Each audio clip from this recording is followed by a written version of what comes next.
এতটা বিশ্বাস করি, ওকে এতটা ভালোবাসি, আর ওকে না কিভাবে পারলো এমনটা করতে? আসলে কি মেয়েদের ছলনা বোঝা দেয়?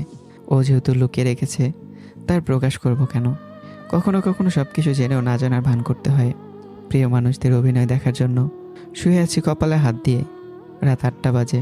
দুলাভাই আসেন ছবি দেখি। না, যাও, তুমি দেখো। ও চলে গেল। কিছুক্ষণ পর ইরা রুমে আসলো। কি হয়েছে, এভাবে শুয়ে আছো যে?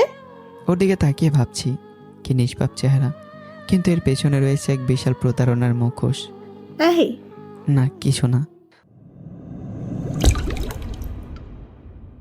বাসর ঘরে ঢুকবো, কিন্তু ভয়ে আমার কলিজা শুকিয়ে যাচ্ছে। শেষে বন্ধুদের প্যারায় বাঘের গুহায় ঢুকতেই হলো। বিছানার উপর ইয়া বড় ঘুমটা দিয়ে বসে আছে, কোনো রেসপন্স নেই। 5 মিনিট দাঁড়িয়ে থাকলাম, না, সালাম করতেও তো নামলো না। টেবিলের গ্লাসে পানি ছিল, ভয়ে ভয়ে ডকডক করে মেরে দিলাম। আস্তে করে বিছানায় বসতেই, টেবিলে দুধ আছে, খেয়ে নাও। ও, আমি তো ভাবছি পানি। খেয়েছি। একাই খাইছেন, বউকে দিতে হয় জানেন না? বাসর ঘরে বরকে সালাম করতে হয় জানেন না? আমি আপনাকে বর হিসাবে মানি না, সালাম করব কোন দুঃখে? হায় আল্লাহ, আমি আবার কি দোষ করলাম? আমি এখন বিয়ের জন্য তৈরি না। তাতে আমার কিছু যায় আসে না, আমি যা বলবো তাই হবে। তুমি এখন আমার বউ। বউ বলে কি সব শুনতে হবে নাকি? ঘুমটা সরান, আমি দেখব। মেয়েটি চুপ করে আছে, অতঃপর আস্তে করে জেনে ঘুমটা তুললাম। চোখ লাল করে তাকালো। এভাবে তাকাবেন না, আমার সুগার আছে। শোনেন, স্বামীর অধিকার একদম দেখাতে আসবেন না, নইলে। বলে ভ্যানিটি ব্যাগ থেকে চাকু বের করলো। বিছানা থেকে নেমে একটু বুকে থুতু দিলাম। বিয়ের আগে কত ফোন দিছি, কথা বলেননি কেন? না মানে হয়েছে কি, আমার ছোটবেলা থেকে মেয়েদের দিকে তাকাইতে লজ্জা করে। লুচ্চা একটা। বিশ্বাস করেন, আপনার নাম্বার আমি নিয়েছিলাম ছোট বোনের থেকে, কিন্তু আমি কল দেওয়ার আগে আপনি কল দিয়ে দিয়েছেন, তাই ভয়ে ভয়ে ব্লক দিয়ে দিছি। তারপর কম্বলটা টেনে আস্তে করে ওপাশ ফিরে শুয়ে পড়লো। বিয়ের কাপড় চেঞ্জ করবেন না? লাগবে না। আস্তে আস্তে খাটে বসে কম্বলের নিচে ঢুকছি। ওই পাশ ঘুরতেই চটপট নেমে দাঁড়িয়ে গেলাম। সমস্যা নেই, আপনি ঘুমান। 10 মিনিট পর বলছিলাম কি আপু, আমার না ঠান্ডা করছে, যদি একটু কৃপা করে কম্বলের নিচে ঢুকতে দিতেন। শোনেন, আমি জানি সাইফুল নামের ছেলেগুলো লুচ্চা টাইপের হয়। বিশেষ করে আমার কোনো খারাপ মতলব নেই। বন্ধুরা কোনো বুদ্ধি দেয়নি না? না মানে একটু দিছিল। জানি জানি, তাই তো চাকু নিয়ে আসছি। আমি বুঝি না, শয়তান কি শুধু আমাদেরই বুদ্ধি দেয় নাকি মেয়েদেরও দেয়? না হলে এমন প্রিপারেশন নিয়ে আসছে কেন? আমার বিড়াল মারা বুঝি গেল রে।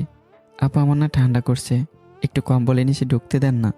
ও পাশে শুইবেন, শোয়ার চেষ্টা করলে খারাপ কিছু হবে। জি জি। কিছুক্ষণ পর। আই ওঠেন বলছি। কেন? ঘরে মশারি কেন আনছেন? নিশ্চয়ই আমাকে দিয়ে টানানোর জন্য আনছেন। এরে, ধরা খেলাম। না না, কি বলেন? থাক, আমি বুঝি সব, এখন মশারি টানাবেন, নইলে। বুঝে গেছি, আর বলতে হবে না। ঘরে একটা মশাও নাই, তারপরেও মশারি টানাতে হলো। কথায় আছে না, পরের জন্য খাদ করিলে নিজেরই সেই খাদে পড়তে হয়। তারপর শুয়ে পড়লাম, কিন্তু বিছানার এপাশে আমি, আর ওপাশেও। মাঝখান দিয়ে হাওয়া ঢুকছে, কাছে যাওয়ারও সাহস পাই না। একটু কাছে যেতেই খবরদার, কাছে আসলে কিন্তু। ঠান্ডা লাগছে তো। লাগুক, কাছে আসবেন না। এভাবে কি আর ঘুমে ধরে? রাত 1টার উপরে বাজে, লাইট জ্বলছে।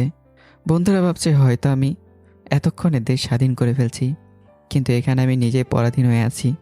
কাচ্চন্নির মনে একটুও দয়া মায়া নেই। 8 ঘন্টা পরও ঘুমিয়ে গেছে। এই যে ইরাবতী, এই যে। গায়ে ধাক্কা দিলাম, না, ঘুমের দেশে চলে গেছে। কাছে গিয়ে একটু জড়িয়ে ধরলাম। আহ, কি উষ্ণতা! ওর পায়ের সাথে আমার পা লাগিয়ে রাখলাম। সব ঠান্ডা চলে গেল। কি নিষ্পাপ চেহারা, কত মায়াবী! কিন্তু ওর বান্ধবীরা ওর মনে ভয় ঢোকাই দিছে, তাইও এমন করলো। যাই হোক, আগে ওর ভয় ভাঙাতে হবে, তারপর না হয় অন্য কিছু। সকালে অনেক ঠান্ডা পড়ছে, ও আগেই ঘুম থেকে উঠলো। এই ছাড়েন বলছি, ছাড়েন। ঘুম ভেঙে গেল। কি হয়েছে? কাছে আসতে না করেছিলাম না? 3বার কবল বলে বিয়ে করছি, আমার বউ আমি ধরবো না তো কে ধরবে? দাঁড়ান, আপনার আব্বুর কাছে যদি বিচার না দিলাম আজকে। লে হালুয়া, মান সম্মান সব বুঝি নিলামে তুলছে। এরা গোসল করতে ওয়াশরুমে ঢুকলো, আর এদিকে আমার সুগার বাড়ছে। যান, গোসল করে নেন, খিদা লাগছে। না, এই ঠান্ডায় গোসল করা যাবে না। এরা চুপচাপ ওয়াশরুমে গিয়ে বালতি দিয়ে পানি আনলো। যাবেন না পানি ঢালবো? এই পাগলি, পানি দিলে বিছানার চাদর কম্বল সব ভিজবে তো। ভিজুক, দিলাম। মেরি আম্মা, যারা রুকো, যাইতেছি। জীবনটাই বেদনা। এই ঠান্ডায় গোসল করতে হইলো। বের হয়ে ঝটপট শীতের কাপড় পরে নিলাম। ভাবি, ভাবি, হুম, আম্মু নাস্তা খেতে ডাকছে, আসো। তুই যা, আসছি। ইরা ঠোঁটে একটু লিপস্টিক ঘষাঘষি করে নিল। তারপর আমার দিকে তাকিয়ে বলল, নাস্তার টেবিলে কি যাবে না কলার ধরে নিয়ে যাব? যাচ্ছি। কেন যে সমবয়সী মেয়েকে বিয়ে করেছি। ইরার আমি পাশাপাশি চেয়ারে বসলাম। পরোটার গোস্তের তরকারি নিয়ে ঝটপট খেতে লাগলাম। এখান থেকে যেতে পারলেই বাঁচি। খাওয়ার মাঝেই আঙ্কেল, আপনার ছেলে অনেক অসভ্য। আমি জোরে জোরে কাশি দিলাম। থাক বোন, আর কইস না। ও রাতে সিনেমার মতো আমার পায়ের সাথে ওর পা ঘষাঘষি করে। আমার ভালো লাগে না ওসব। নেক্সট টাইম যেন এমন না করে। আব্বু প্লেটে পানি দিয়ে উঠে গেল। আমার গলায় পরাটে আটকে দম বন্ধ হয়ে যাচ্ছিল। আম্মু, পানি। আব্বু কি মনে করছে কে জানে, কিন্তু সিনেমাতে তো শুধু এটাই দেখায়। কিন্তু আমি তো কি আর করার। এরা যা শুরু করছে, আমার তো মান সম্মান নাই। আর যাবেই কি। রুমে চলে আসলাম। এরাও আসলো। এটা কি হলো? কোনটা? বানিয়ে বানিয়ে যে বললেন। আপনি রাতে আমার শরীরে হাত দিছেন কেন? নিজের বউকেও কি শুতে পারবো না? আমি পারমিশন দিছি? বউয়ের কাছে পারমিশন নিতে হয়? অবশ্যই। তাহলে আর কি, অন্য কারো কাছে যেতে হবে? মানে? বউয়ের কাছে যা পাই না, অন্য কারো কাছে নেব। আরেকবার বললে মুখ সেলাই করে দিব। হুম। চোখ কানা করে দিব কিন্তু। বাড়িতে আয়োজন করা হচ্ছে। ইরাদের বাসা থেকে নিতে আসবে। বেলা 12টা। 21টা মাইক্রোবাস আসলো। এরার কয়েকজন বান্ধবীও আসছে। মীরার সাথেও কয়েকজন আছে। মেহমানদের বাসার ভিতরে নিয়ে আসলাম। ইরার বান্ধবীদের সাথে পরিচিত হলাম। হ্যান্ডশেক করলাম 5টা মেয়ের সাথে। আজ মনে হয় বিড়ালের ভাগ্য শিখে ছিঁড়েছে। কি যে ভুলটা করছি ইরাকে বিয়ে করে। ইরার থেকে এরাই বেশি সুন্দরী। আম্মুকে এদের খোঁজ পাইনি নাকি? এক একটা পরি। ওরা একটু লজ্জা পাচ্ছে মনে হয় আমায় দেখে। আর এদিকে এরা কিছুক্ষণ পরপর এসে আমায় চোখ রাগিয়ে কি যেন ইশারা করছে। তারপর থেকে আর ওর দিকে তাকালাম না। এতে আরও রেগে ফায়ার। ও একটু রুমে আসবা? বলো না, কি বলবা? না, রুমে আসো না। পরে। ওর দিকে আর মনোযোগ দিলাম না। হারামজাদা ছাত্র আজকে গেলে মেরেই ফেলবো। খালি একবার পাই। কিছুক্ষণ পর ফারিয়া রুমে নিয়ে যাচ্ছে ওর বেআইন আর এরার বান্ধবীদের। আমিও যাচ্ছিলাম পেছন পেছন। কিন্তু রুমে ঢোকার আগেই এরা এসে হাত ধরে টেনে আমাদের রুমে নিয়ে গেল। এরা গেঞ্জিটা বুকের কাছে খপ করে ধরে আমাকে দেয়ালে ঠেসে লাগিয়ে দিল। এই গেঞ্জিটা ছিঁড়বে তো। ওই হারামি, তোর কি শার্ট প্যান্টের অভাব? হাফ প্যান্ট পরে আছিস কেন? তোমার বান্ধবীরা তো এর থেকে ছোট কাপড় পরে আসছে। উফ, মন চাচ্ছে এখন তোর চোখগুলো বের করে নেই। তাহলে দেখবো কি দিয়ে? পরনারীকে দেখার খুব শখ, তাই না? নিজের থেকেও যদি দেখতে না পাই তাহলে তো দেখবই। কি বললা? তোমার বিড়ালের নখগুলো বুকে লাগছে, ছাড়ো। একটানে গেঞ্জিটা ছিঁড়ে ফেললো। নিচের দিকে হাত দিতেই, না থাক, আমি চেঞ্জ করে নিচ্ছি। ছেড়ে দিয়েই এখনই আমার সামনে চেঞ্জ করবি? লুচ্ছি। কি? ও এগুলোতেই? কাপড় নিয়ে দৌড়ে ওয়াশরুমে ঢুকে গেলাম। আগের কথাগুলো মনে পড়লে কেমন যেন আফসোস হয়। আগে ভাবতাম, বিয়ে যে কত মজা, জামাই বউ একসাথে ঘুমায়। কিন্তু এখন দেখছি বিয়ে মানেই প্যারা। বেঁচে থাকতেও মৃত। চেঞ্জ করে বেরোতে দেখি মহারানী চলে গেছে। একটু সেন্ট মাইরা গেলাম মেহমানদারি করতে। মেহমানরা খাইতে বসছে। আমি এরার বান্ধবীদের খাবার দেখছি সব ঠিকঠাক আছে কিনা। এটা ওটা নিতে বলছি। ঝুঁকলে যে ঝুঁকে আছে তা ওরা বুঝে না। না বুঝলে আমারই লাভ। শালি মানে তো আধা ঘরওয়ালি। আমারও তো দেখার হক আছে নাকি? কেউ আবার খারাপ মাইন্ড নেবেন না। দেখি এরা দূর থেকে আমায় ফলো করছে। আমি পাত্তা দিলাম না এখন ওরে। সবার খাওয়া দাওয়া করতে করতে বিকেল হয়ে গেল। এবার আমাদের যাওয়ার পালা ওদের বাসায়। এরা আর আমি পাশাপাশি বসছি, কিন্তু গালমুখ ফুলেও বসে আছে। কথাই বলছেন আমার সাথে। মাঝে মাঝে গাড়ি ব্রেক করলে ওর গায়ের সাথে টাচ হলেই দেয় কোনো দিয়ে গোতা। বোঝাই যায় অনেক রেগে আছে। তাই যথেষ্ট দূরত্ব বজায় রেখেছি। বাংলাদেশের 29 ভাগ পুরুষ তাদের বউকে ভয় পায়, আর তার মধ্যে তো আমি একজন। ওদের বাসায় পৌঁছাতে সন্ধ্যা হয়ে গেল। এরা ওর রুমে আমাকে বসে উধাও হয়ে গেল। এখনও কথা বলছে না। একটু পর মীরা নাস্তা নিয়ে আসলো। মুখে মুচকি হাসি। এগুলো খানি। তুমিও সাইডে বসো। খেতে খেতে ওর সাথে টুকটাক কথা হলো। কালকেও আমাকে ঘুরতে নিয়ে যাবে। রাতে খাওয়ার পর আমি আগে এসে কম্বলের নিচে আদো শোয়া হয়ে বসে ফোন টিপছি। ও এসে পাশে শুয়ে পড়লো, কিন্তু কথা বললো না। কি হয়েছে বলবা? এরা চুপ করে আছে। সত্যি সত্যি কি ঘুমাই গেছো? হাত দিয়ে ধরতেই আর ওপাশে সরে গেল। আবারও ধরলাম। এরা যাচালো কণ্ঠে বলল। একদম ছুবে না আমায়। তারপর আবার ছুতেই ও সরতে গিয়ে ধপাস করে মাটিতে পড়ে গেল। মা গো মা, আমার কোমরটা মনে হয় ভাঙছে। এই রে, কেলো করেছে। ঝটপট নেমেই ওকে তুললাম। এই সরি সরি। তারপর কোলে করে বিছানায় তুললাম। হারামি, আমার কোমরটা মনে হয় ভাঙছে। মা গো মা। আমি বুঝতে পারিনি তুমি পড়ে যাবে। সব দোষ তোর। ওহ, ব্যথা। তোমার আম্মুকে ডাকবো? আর একটা কথা বললে গলা টিপে ধরবো। তারপর চুপচাপ হয়ে দেখছি ও এপাশ ওপাশ করছে আর বিড়বিড় করছে। ডয়ারে মুভ আছে, নিয়ে আসো। আমি ঝটপট নিয়ে আসলাম। ও উবুর হয়ে শুয়ে পড়ল। খবরদার, বদমাইশি করলে কিন্তু মেরে ফেলবো। আল্লাহ আল্লাহ, কি বলো? পিঠের কাপড়টা একটু সরাবো? হুম। ওয়াও। তারপর মুভ লাগিয়ে দিলাম। 15 থেকে 20 মিনিট পর হয়েছে, এখন ঘুমাও। আরেকটু করে দেই? লাগবে না, আমি তোমাকে চিনি। এমনি অনেক কিছু খেয়েছি আজকে, এখন ঘুমাই। মাঝরাতেও কি যেন একটা দুঃস্বপ্ন দেখে প্রচণ্ড লাফিয়ে জেগে উঠল। ভয়ে ওর গা ঘেমে যাচ্ছিল। আমি ওর ভয়টা কাটানোর জন্য দ্রুত ওকে জড়িয়ে ওর মাথায় হাত বলে দিতে শুরু করলাম। এরা এক ঝটকায় আমাকে ছাড়িয়ে নিয়ে বলল। তোমার খালি এসব মতলব। সুযোগ পাইছো আর জড়িয়ে ধরা লাগবে, ঠিক না? আমি রোবটের মতো বসে রইলাম। ও পাশ ফিরে শুয়ে পড়ল। জীবনটাই বেদনা, কি আর করার। তারপর মনের দুঃখে বিয়ের গোষ্ঠী উদ্ধার করলাম। আমার এই শয়তানে লাড়া দিছিল যেমন মেরে বিয়ে করছি। সকালবেলা এরা ঘুম থেকে উঠে কোমরের ব্যথায় ঠিক করে হাঁটতে পারছে না। ইসরে, বাড়ির লোকজন কি মনে করবে। ছি ছি ছি, মান সম্মান আর থাকলো না। সকালে মেয়েরা নাস্তা নিয়ে আসলো। কি দুলা ভাই, আপু তো হাঁটতে পারে না, কি করেছে?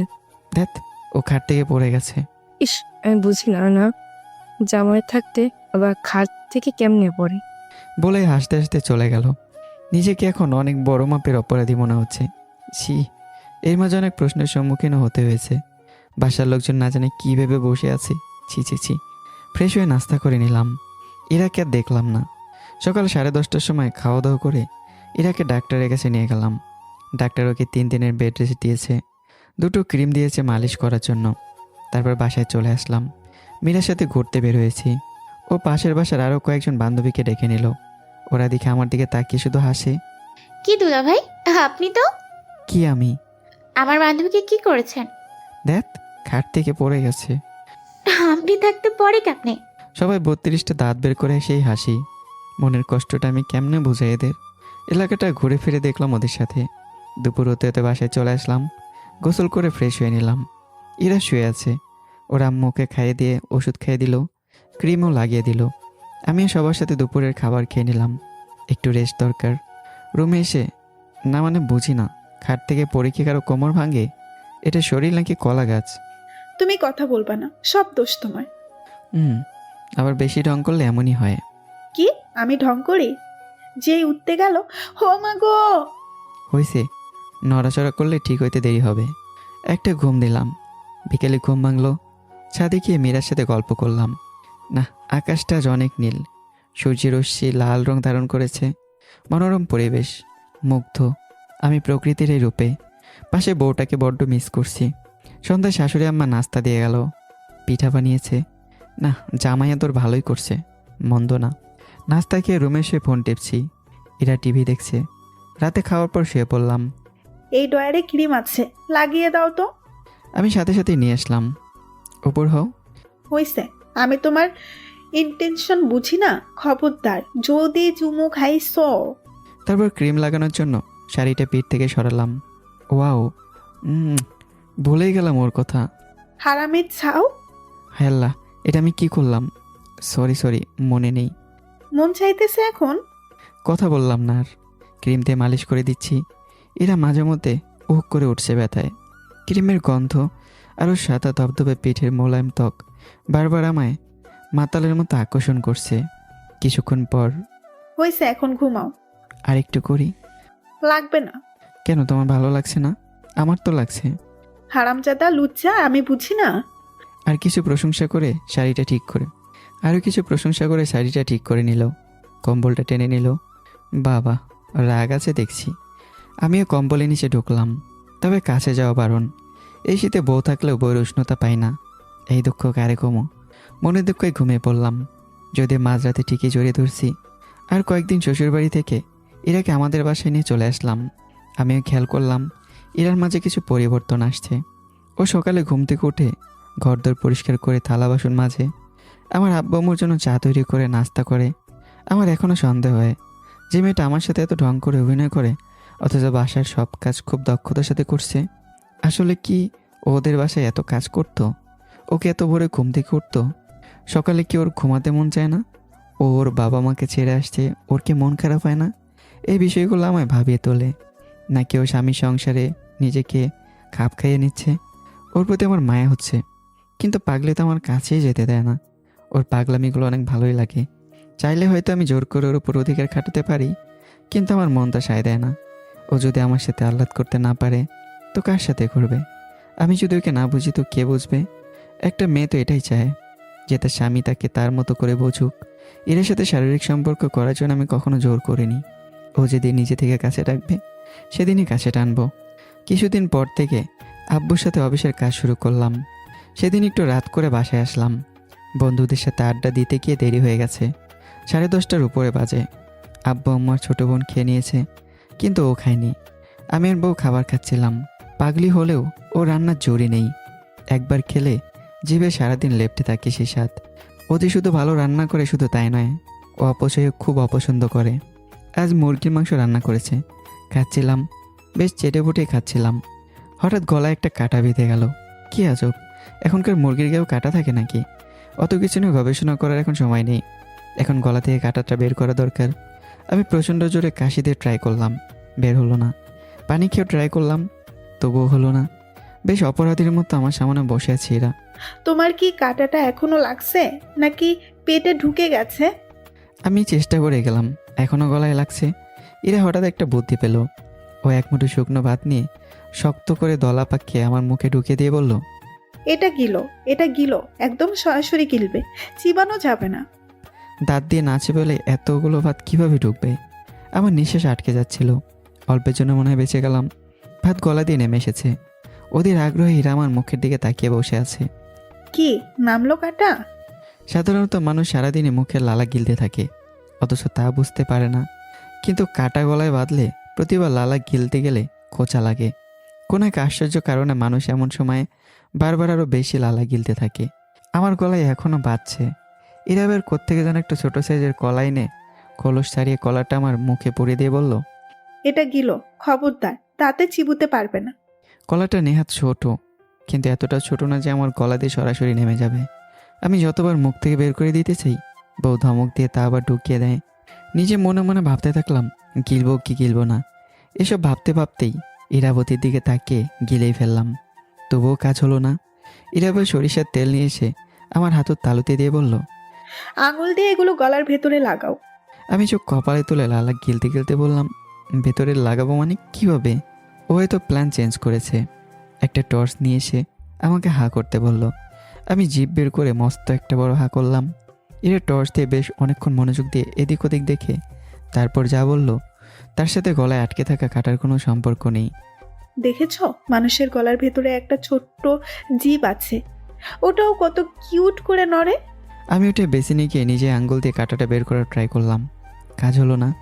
উল্টো 3-4 দফা বমি হয়ে গেল। মনে হয় বের হয়েছে। এখন শান্তি লাগলো। রুমে চলে আসলাম।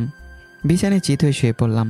শুয়ে বারবার লালা গেলে চেক করছি যে গলায় কিছু লাগে কিনা, কিন্তু একটা জিনিস আমার মাথায় আসলো না। খেলাম মুরগির মাংস, কিন্তু কাটা আসলো কোত্থেকে?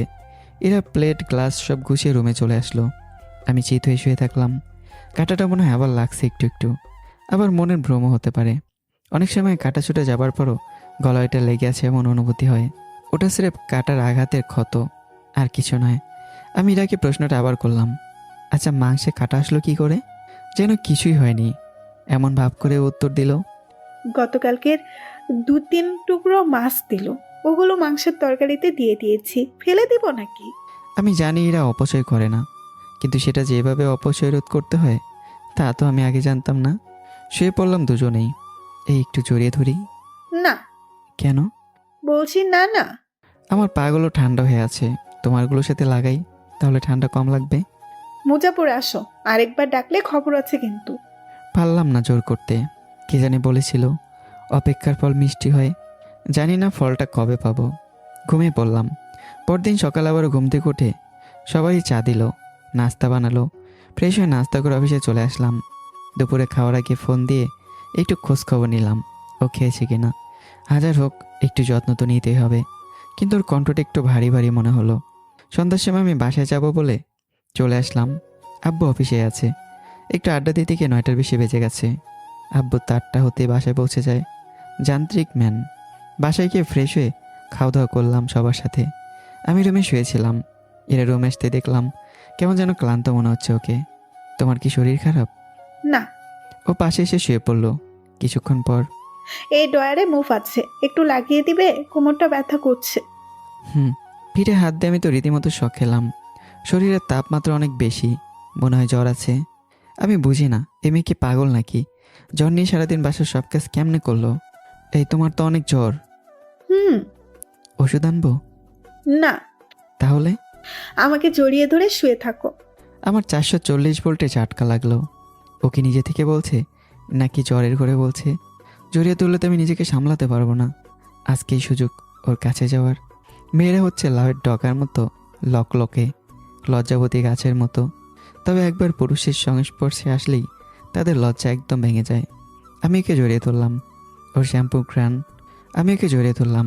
ওর চুলের শ্যাম্পুর ঘ্রাণ আমায় মাতাল করে তুলছে।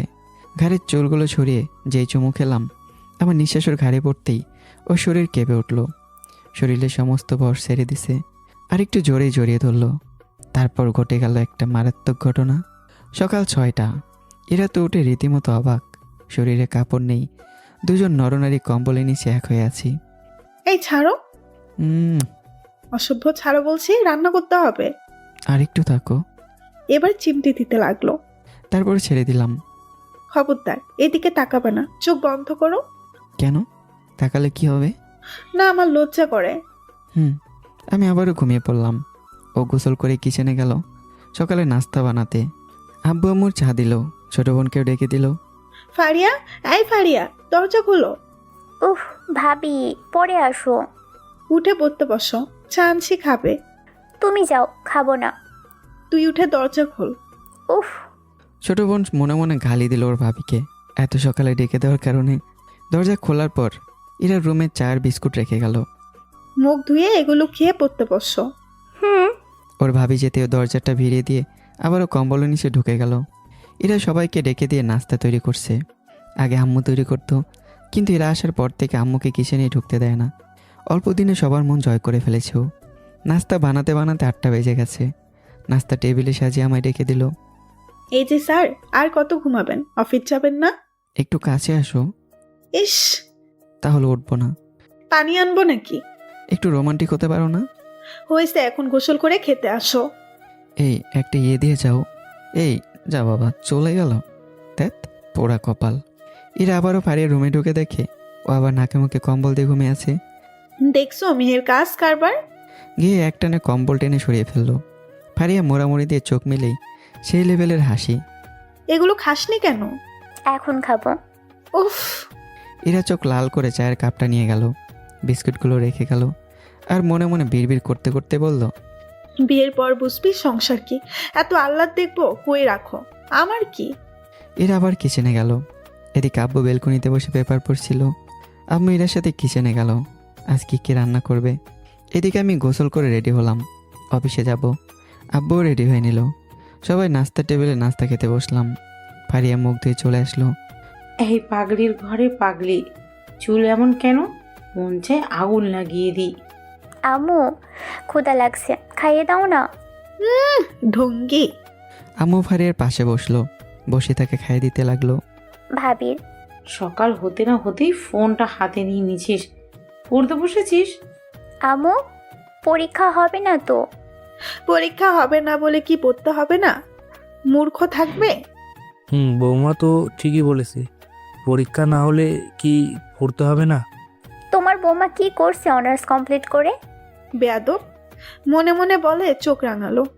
তখন আব্বু বলল, তাও বলতে পারবো লোকের কাছে আমার বৌমা শিক্ষিত আর ছেলে মেয়েদের পড়াতে পারবে। পৃথিবীতে সবচেয়ে বড় শিক্ষক হচ্ছে মা। ইরা মুচকে হাসলো। আমি তো বিয়েই করব। সবাই হেসে উঠল ওর কথা শুনে। নাস্তা শেষ করে আমি রুমে আসলাম, ফোনটা খুঁজে নিলাম। আর অফিসের কাগজ ফাইল আব্বু নেবে। একটু পর ইরা এসে টাইটা বেঁধে দিল। আমি ওর কোমরে হাত রেখে একটু কাছে টেনে নিলাম। ফাজলামি করবি না কিন্তু, আব্বু অপেক্ষা করছে, নিচে যাও। দাও। কি দিব? তারপর আমিও দিলাম লং কিস। এটা দাও। হইছে, এখন যাও। তোমারটা দাও। এখন না দিলাম? এটা তো আমি দিছি, এখন ফেরত দাও। এরা ঠেলে সরিয়ে দিল। ফাজিল, আব্বু নিচে গেছে, তাড়াতাড়ি যাও। বলেই চলে গেল। এই শোনো না, কি আর করার।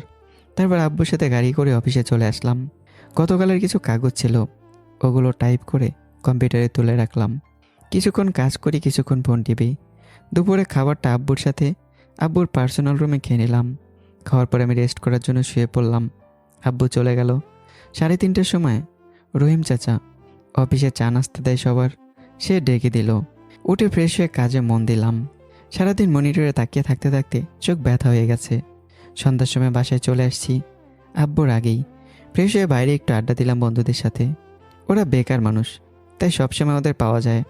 হারামিগুলো একটাও কাজ করে না, বসে বসে খায় আর মেয়েদের পেছনে ঘুরে। যদি বিয়ের আগে আমি এমন ছিলাম। রাতে বাসায় এসে সবাই মিলে ডিনার করে যে যার রুমে চলে আসলাম। আমি আধার সময় ফোন টিপছি। এরা খাবার টেবিলে গুছিয়ে 10:30টার সময় রুমে আসলো। ও মনে হয় অনেক ক্লান্ত, এসেই শুয়ে পড়ল। মাননীয় সহধর্মিনী, আপনার সহিত কি আমি একটু চুমু খেতে পারি? আমার খেয়ে কাজ নেই, তোমাকে আমি চুমু খেতে দিই। কেন? আমি এই শীতের সকালে গোসল করতে পারবো না। চুমুর সাথে গোসলের কি সম্পর্ক? আমি তোমাকে চিনি না, যাও, আজকে তুমি সোফায় ঘুমাবে।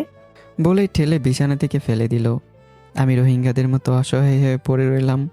এটা কি করলো? ওকে আমার বউ নাকি অন্য কারো? উঠে আবার কম্বল নিচে শোবো? আবার? তারপর আলমারি থেকে আরেকটা কম্বল বের করে সোফায় ঘুমালাম। সকাল 6টায় ও ঘুম থেকে উঠে আমাকে ডেকে দিল। এই বিছানায় এসো। সরো, আলগা পিড়ির দরকার নাই।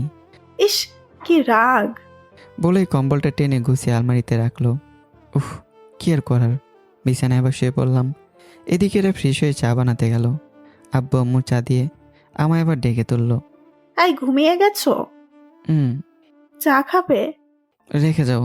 এরা চা টেবিলে রেখে ফারিয়াকে ডাকতে গেল। ফারিয়া ওর ভাবির ফোন পেয়ে নতুন ফেসবুক অ্যাকাউন্ট খুলে আরেক ছেলেকে জান, কলিজা আর নারী বুড়ি সব দিয়ে দিছে। নতুন নতুন প্রেম। রাত 4টা পর্যন্ত চ্যাটিং করে ভোর রাতে ঘুমাইছে। বাচ্চা মেয়ে, উঠতি বয়স, তার উপর পাইছে ফোন। নেই পড়ার চাপ, বুঝতেই পারছেন। উফ ভাবি, এখন যাও। তুই দরজা খোল, নাস্তা খেয়ে পড়তে বস। আমি খাবো না, তুমি যাও। আচ্ছা, খেয়ে আবার ঘুমা। আমি খাবো না, তুমি যাও। এরাও নাচর বান্দা, ও যাবে না। তুই দরজা খুলবি নাকি চাবি নিয়ে আসবো? তখন কিন্তু গায়ে পানি ঢেলে দিব। উফ, তারপর দরজার লক খুলে দিতেই ওর ভাবি ঘরে ঢুকলো আর চা বিস্কুট রাখলো দুটো ওর পড়ার টেবিলে। হঠাৎ ওর চোখের দিকে তাকাতেই, এই তোর চোখ এমন লাল হইছে কেন? এমনি। বলে আবার বিছানায় শুতে যাবে। এরা হাতটা ধরে ফেললো আর একটু রাগারাগি করলো। বললো হাত মুখ দিয়ে খেয়ে তারপর কি করবি ঘর। ফারিয়া এক বালতি ঘুম আর এক গ্লাস বিরক্ত আর কষ্ট নিয়ে ওয়াশরুমে ঢুকলো। মনে মনে ওর ভাবি 14 গোষ্ঠী উদ্ধার করতে থাকলো। এরা ফারিয়ার অনেক যত্ন করে, নিজের ছোট বোনের থেকেও বেশি। এরা সবার চা দিয়ে কিচেনে এসে 1 কাপ চায়ে একটা বিস্কুট ভিজিয়ে 1 কামড় খাচ্ছে, আবার এটা ওটা করছে। কাজের ফাঁকি এরাও খেয়ে নিল। 8টা বাজতে বাজতে নাস্তা রেডি করে ফেলেছে। আব্বু এতক্ষণে উঠে রোদে বসে পেপার পড়ছে। আম্মু উঠে ফ্রেশ হয়ে এরার সাথে নাস্তার টেবিলে একটু সাহায্য করছে। এরা রুমে এসেই, এই যে স্যার, হইছে, অনেক ঘুমাইছেন, এখন ওঠেন। তুমি দূরে যাও। কেন? এমনি। এখন কি উঠবে নাকি আঙুল বাঁকা করতে হবে? যাও তো, বলে এপাশ ফিরে শুয়ে রইলাম। এরা এসে বিছানার ওপাশ থেকে কম্বলের উপর দিয়ে শুয়ে ঠোঁটে ঠোঁট মিলিয়ে দিল। এবার উঠো। আমার হাত কম্বলের নিচ থেকে বের করার আগেই ও উঠে গেল হাসতে হাসতে। আরেকবার দাও। আমি কি এত বোকা যে আবার যাব? উঠবা নাকি পানি আনবো? আমি লাফ দিয়ে উঠতেই রুম থেকে বের হয়ে গেল। দেখ, আমার বউটা এত আনরোমান্টিক না, কি আর বলবো। গোসল সেরে একেবারে রেডি হয়ে নিলাম অফিসে যাওয়ার জন্য। আর এদিকে ফারিয়ে উঠে চা বিস্কুট খেয়ে আবারও ঘুম। সকালের নাস্তা সবাই করলাম একসাথে, কিন্তু আজ ফারিয়া নেই। বৌমা, ফারিয়া কই? আম্মু, ও ঘুমাচ্ছে। ও খাবে না, ডাকো ওকে। আব্বুকে নাস্তা দিছি, ও খেয়ে আবার ঘুমাইছে। আমি এর দিকে তাকিয়ে আছি। ও সব দিকে এত নিখুঁতভাবে কি করে সামাল দেয়। সত্যিই নারী, তোমাদের তুলনা হয় না। বিয়ের আগে বাবা রাজকন্যা থাকো, 10টার পরে ঘুম থেকে উঠতে, আর বিয়ের পর সবার আগে ওঠে, সবার ঘুম ভাঙাও, রোবটের মতো প্রতিদিন কাজ করে যাও। সত্যি এমন লক্ষ্মী বউ পাওয়া ভাগ্যের ব্যাপার। যদিও তুমি একটু আনরোমান্টিক। নাস্তা সেরে আব্বুর সাথে অফিসে চলে আসলাম। আজকে প্রোডাক্ট সেল বেশি, কাজের চাপও অনেক। বেলা 11:30। ফারিয়া, আয় ফারিয়া, উঠবি না? ফারিয়া চোখ খুলেই দিল হাসি। কয়টা বাজে? খেতে হবে না, শুধু ঘুমালে হবে? মেন্টাল একটা। তুমি যাও, উঠছি। এরা ওকে কয়েকটা বকা দিল। ফারিয়া এসব কানে না তুলে বিছানার পাশে ফোনটা খুঁজে নিল। দেখে মেসেজ বক্সে গুড মর্নিং উঠে আছে। রিপ্লাই করলো। বাবু, গুড মর্নিং। কি করো? মাত্র উঠলাম। তুমি? এত দেরি? তোমার আম্মু বকে না? খাইছো? ভাবির বকা খাচ্ছি। আচ্ছা বাবু, পরে কথা বলবো। আচ্ছা, খেয়ে নক করো। উম্মা, বাই। বাই। এরা বিয়ের পর থেকে ফোন তেমন একটা চালাই না। রান্না বান্না করে টুকটাক কাজ করতে সময় চলে যায়। সন্ধ্যা একটু টিভি দেখে। আম্মু, ও আম্মু, ভাত দাও, ক্ষুধা লাগছে। সকালে খাবার, দুপুরে খাবি, এভাবে কি দিনকাল যাবে? বুঝবি বিয়ের পর। বলেই ভাতে নিয়ে আসলো। কেন, বিয়ের পর কি ঘুমানো যায় না? তরকারির বাটিটা কিচেন থেকে নিয়ে আসলো। তোর ভাবির দিকে দেখ, কেমন লক্ষ্মী মেয়ে। ভাবি তো কাজের মেয়ে। এরা চোখ রাঙালো ওর দিকে। আমার আব্বুর আর ভাইয়ের কোন দিক থেকে কম আছে? দরকার হয় ঘর জামাই রাখবো। তোর বুদ্ধি কবে হবে আল্লাহই জানে, তোর কপালে কি আছে। এরা ফারিয়ার প্লেটে 3-4 টুকরো গোস্ত দিয়ে আবারও রান্নাঘরে চলে যায়। এদিকে অফিসে কাজের চাপ এত বেশি ছিল, দুপুরের খাবার 4টার সময় খেয়েছি। আজকে বাসায় আসতে আসতে 9টা বেজে গেছে। শরীর অনেক ক্লান্ত, মনে হয় শরীরের নাট বল্টু সব ঢিলে হয়ে গেছে, খুলে যাবে। এসে ফ্রেশ হয়ে খেয়ে বিছানায় শুয়ে পড়লাম। এদিকে এরা সাজুগুজু করে টোটে লিপস্টিক দিয়ে নীল শাড়ি পরে হাতে কাচের চুড়ি পরে আছে। একটু পর বুকের বাঁ পাশে হার্টের কাছে মাথা রেখে পিট করে তাকিয়ে বলল, এই শোনো না। রিস্ক নিলাম না, প্লিজ। আজকে আমি দাঁড়াতেও পারবো না, বিরক্ত করো না। তুমি আমাকে একটুও ভালোবাসো না, আর একদিন শুধু ছুঁয়ে দেখো, তোমার খবর আছে। ঘুমাও, বেশি করে ঘুমাও। এই এত কষ্ট করে সাজলাম, একটু দেখো। এদিকে তাকাও না একটু। উফ। আচ্ছা ঘুমাও, আর কোনো দিন সাজবো না। বলে ওপাশ ফিরে একটু দূরত্ব রেখে শুয়ে পড়ল। কাঁদছে মনে হয়, কিন্তু আমার অনেক ক্লান্ত লাগছে, তাই ঘুমিয়ে গেলাম। সকালবেলা এই চা নাও, এখানে রাখলাম। ও হালকা আমাকে ঝাঁকে দিল। ও রাতের চুলগুলো ঝনঝন করছে। খপ করে ওর হাতটা ধরে নিলাম। ছাড়ো বলছি, ছাড়ো। আরে মারছো কেন? বলছি না আমাকে টাচ করবে না তুমি। করলে? বলতে দেরি, নাকে মুখে হাত চালিয়ে দিল। বাবা গো, ছেড়ে দিলাম। আরে লাগবে তো। লাগুক, ধরবে কেন? তারপরও চলে গেল। বুঝেছি অনেক রেগে আছে। তখনই মনে পড়লো রাতের কথা। ইস, ভুল করে ফেলছি, একটু দেখার দরকার ছিল। চাটা হাতে নিয়ে বেলকনিতে দাঁড়িয়ে সূর্য ওঠার দৃশ্য দেখছি। সকালের রোদ সত্যি অনেক মজার। হঠাৎ তখনই চোখ পড়ল বাসার উত্তর দিকে আম গাছটার উপরে 2টো শালিক পাখি বসে আছে। একটা পাখি ঠোঁট দিয়ে আরেকটা পাখির পশমগুলো এলোমেলো করে দিচ্ছে। ওই পাখিটাও ঘাড় নাড়িয়ে এটাকে আরও উৎসাহ দিচ্ছে। পাখি দুটো মনে হয় রোমান্স করছে। প্রকৃতির এই দৃশ্য দেখে আমার শরীর শিহরিত হয়ে উঠল। এরা চায়ের কাপটা নিয়ে এসে রুমে না দেখে ব্যালকনিতে আসলো।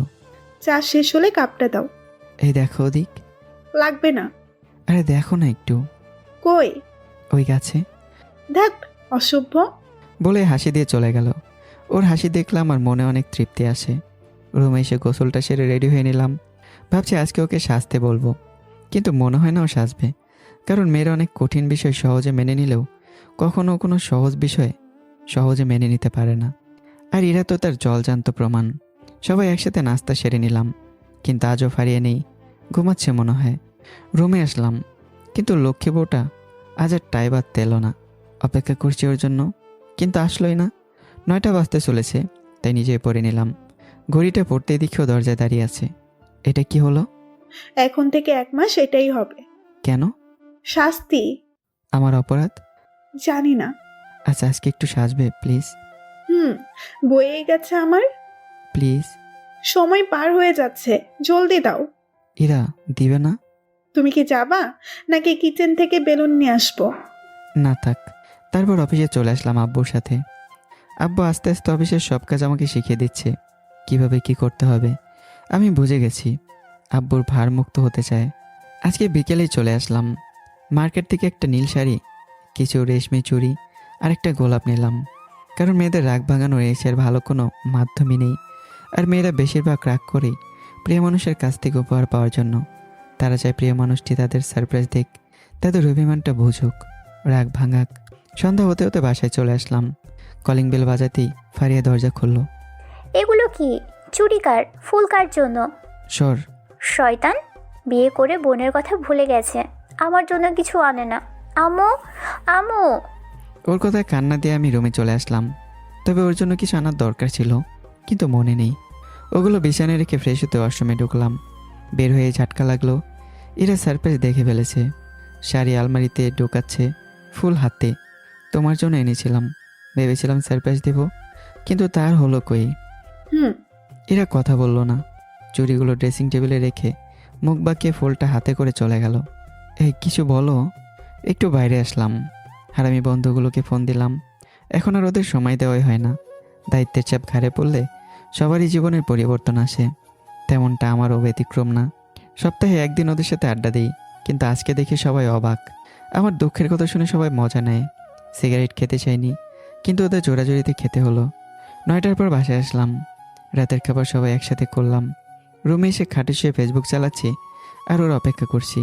কিছুক্ষণ পর রুমে এসে কতগুলো গুঁড়ি দিয়ে পেস্ট বানিয়ে মুখে মাখছে। আপাতত বেশ কিছুক্ষণ এভাবেই থাকবে। এই শোনো না। ও আপাতত কথাই বলবে না। পেস্ট অনেকটা শুকিয়ে গেছে, এখন কথা বললে পেস্ট ফেটে যায়, তাতে নাকি মুখে সমস্যা হয়। ফোন রেখে আমি একটা বেশ পুরনো বই নিয়ে শুয়ে শুয়ে পড়তে লাগলাম। বইটার সবচেয়ে মজার বৈশিষ্ট্য হচ্ছে এর মলাটসহ প্রথমের 16 পৃষ্ঠা কোথায় যেন গায়েব হয়ে গেছে। আর আশ্চর্যজনকভাবে এর কোথাও বইয়ের নাম বা লেখকের নাম নেই। যা আছে তা হচ্ছে গল্প আর পৃষ্ঠা নাম্বার। 17 নম্বর পৃষ্ঠা থেকে শুরুটা এমন। ওর কিছু একটা টানে আমি ওর পিছু পিছু হাঁটছি। হাঁটতে হাঁটতে দেখছি ওর নীল রঙের ব্লাউজের কাঁধ ঘেঁষে লাল ব্রাটার স্ট্রিপ বের হয়ে আছে। এই স্ট্রিপে তেমন কোনো কিছুই নেই, কিন্তু শিমলার পিঠের গঠনের জন্য আমাকে ওটা মাতাল করে দিচ্ছিল। আমি পেছন থেকে ওকে জড়িয়ে ধরে ঘাড়ে কামড় দিলাম। আর পড়তে ইচ্ছা করলো না। এসব বইগুলো পড়তে ভালো লাগে হাই স্কুল বয়সী ছেলেদের। অবশ্য ইন্টারনেটের এই যুগে প্রাইমারি স্কুলের বাচ্চারা বড় হয়ে যাচ্ছে। একটা পুরনো কাগজের দোকান থেকে 5-6টা পুরনো বই কিনেছিলাম। কি করে যেন বেটা এই বইটাও ঢুকিয়ে দিয়েছে সেই বইগুলোর মাঝে। এরা মুখ ধুয়ে আসলো। এই শাড়িটা পরবে হুম। প্লিজ? কেন পরবো? তোমাকে নীল শাড়িতে দেখতে মন চাচ্ছে। কালকে কইছিলা, কালকে মন কইছিল। সরি। এসে শুয়ে পড়লো। এই শোনো না, বলে জড়িয়ে ধরবো? খবরদার, ছুবে না কিন্তু। সরি। খাটে ঘুমাতে চাইলে হাত সরাও। অসহায় হয়ে হাতটা সরিয়ে নিলাম। লাইট অফ করে ঘুমানোর চেষ্টা করলাম, কিন্তু ঘুম ধরলো না। আধ ঘন্টা পরও নিজে থেকেই আমার ডান বাহুতে মাথা রেখে ঠিকই বুকের সাথে মিশে যেতে চাইলো। ও হয়তো ভাবছে আমি ঘুমিয়ে গেছি। ওই দুষ্টু, ওই ভালো হচ্ছে না কিন্তু। তুমি ঘুমাওনি কেন? ওকে আর কথা বলতে দিলাম না। পরদিন সকালে ও আগেই ঘুম থেকে উঠে শাওয়ার নিয়ে হালকা একটু সেজে পরিপাটি হয়ে নিল। আজকে আব্বু আম্মার ছোট বোন খালামণির বাসায় যাবে। আমার ভয় করে, কারণ আম্মু আব্বু না থাকলে এরা আমাকে রান্না করতে পাঠাতে পারে। যাই হোক, আজকে সব কিছু স্বাভাবিক। নাস্তা সেরে টিফিন নিয়ে অফিসে চলে আসলাম। অফিসের কাজ সব আমার আয়ত্তে চলে আসছে, তাই আব্বু রিল্যাক্স মোডে আছে। তাই সবাই বেড়াতে যাচ্ছে, আমিও যেতাম, কিন্তু বাসা নাকি একেবারে ফাঁকা করে যাওয়া যাবে না। তার উপর কারখানায় না গেলে তো কাজকাম লাটে উঠবে। দুপুরের খাবার খেয়ে নিয়েছি। ফোন দিলাম বাসায়। হ্যালো ভাইয়া। কিরে, ফোন তোর কাছে কেন? তোর ভাবি কই? ভাবি থালা বাসন পরিষ্কার করছে। সবাই খেয়েছে? হ্যাঁ। ফোনটা তোর ভাবির কাছে দে। হ্যালো। আব্বু আম্মু কি বের হয়েছে? না, একটু পর বেরোবো। খাইছো তুমি? তুমি খেয়েছো? এই শোনো, আজকে আসার সময় ফুচকা আর ফুল নিয়ে আসবা। ওকে। মনে থাকবে তো? থাকবে। না আনলে 12টা বাজাবো। এখন রাখো, অনেক কাজ আছে। তারপর লাইনটা কেটে গেল। আব্বু নেই, তাই একা একা সামাল দিতে একটু হিমশিম খাচ্ছি। যত চাইছি দ্রুত বাসায় যাব, ততই ভেজাল বেড়ে যাচ্ছে। কাজ শেষ করতে করতে 8টা বেজে গেল। তাড়াহুড়ো করে গাড়ি নিয়ে বাসায় চলে আসলাম। কলিং বেল বাজাতেই ও এসে দরজা খুলে দিল। মনে হয় আমারই অপেক্ষা করছিল। এরা রাগি চোখে তাকালো। আনুনি? কি? দুপুরে কি বলেছিলাম? এরে, মনে নেই। মনে থাকবে কেমনে? আমি কি কারো কিছু হই নাকি? আচ্ছা কালকে এনে দেবো। লাগবে না, যাও। ও মন খারাপ করে চলে গেল। পেছন পেছন আমি রুমে গেলাম। এই শোনো না। ফ্রেশ হয়ে নাও, খাবার দিচ্ছি। বুঝছি, ফুচকা না আনলে আবার ঝামেলা হবে অনেক। এগুলো রুমে নিয়ে যাও, আমি আসছি। এখন কোথাও গেলে পাক কেটে ফেলবো। আমি হাসলাম ওর রাগ দেখে। এই যাবো আর আসবো। ব্যাগটা বিছানায় রেখে বেরিয়ে পড়লাম সেই কুখ্যাত ব্যবসায়িক ফুচকা মামার খোঁজে। শালারে পাই কই এখন? উফ, আধ ঘন্টা খুঁজে খুঁজে অনেক কষ্টে পেলাম, তবে ফুল পেলাম না। যাই হোক, ওটা দিয়ে কিছুটা রাগ কমানো যাবে মনে হয়। বাসায় এসে দরজায় বেল বাজাতেই সাথে সাথে খুলে দিল। আমি বুঝলাম না, ও কি এখানে দাঁড়িয়েছিল নাকি? কয়টা বাজে? এই তো 10টার একটু বেশি। যেতে না করেছিলাম না? চলে আসছি তো। নাও। নিল না, দরজা ধপ করে বন্ধ করে দিল। একটু চমকে উঠলাম, কারণ ওর রাগ উঠলে ওর দরজা ধপাস করে বন্ধ করে রাগ দেখায়। কিছু বললাম না, ফুচকাগুলো টেবিলে রেখে সিঁড়ি দিয়ে রুমে উঠছি। উফ, পাগুলো অনেক ক্লান্ত, হাঁটতে মন চাচ্ছে না। টায়ার্ডনেস মনে হয় এটাকেই বলে। তাড়াতাড়ি ফ্রেশ হয়ে আসো, খিদা লাগছে। ওর ঝাঁঝালো কণ্ঠ শুনে ক্লান্তি সব ভয় পালালো। 5 মিনিট, তুমি প্লেটে ভাত বাড়ো। চটপট শাওয়ার নিয়ে কাপড় পরে নিচে চলে আসলাম।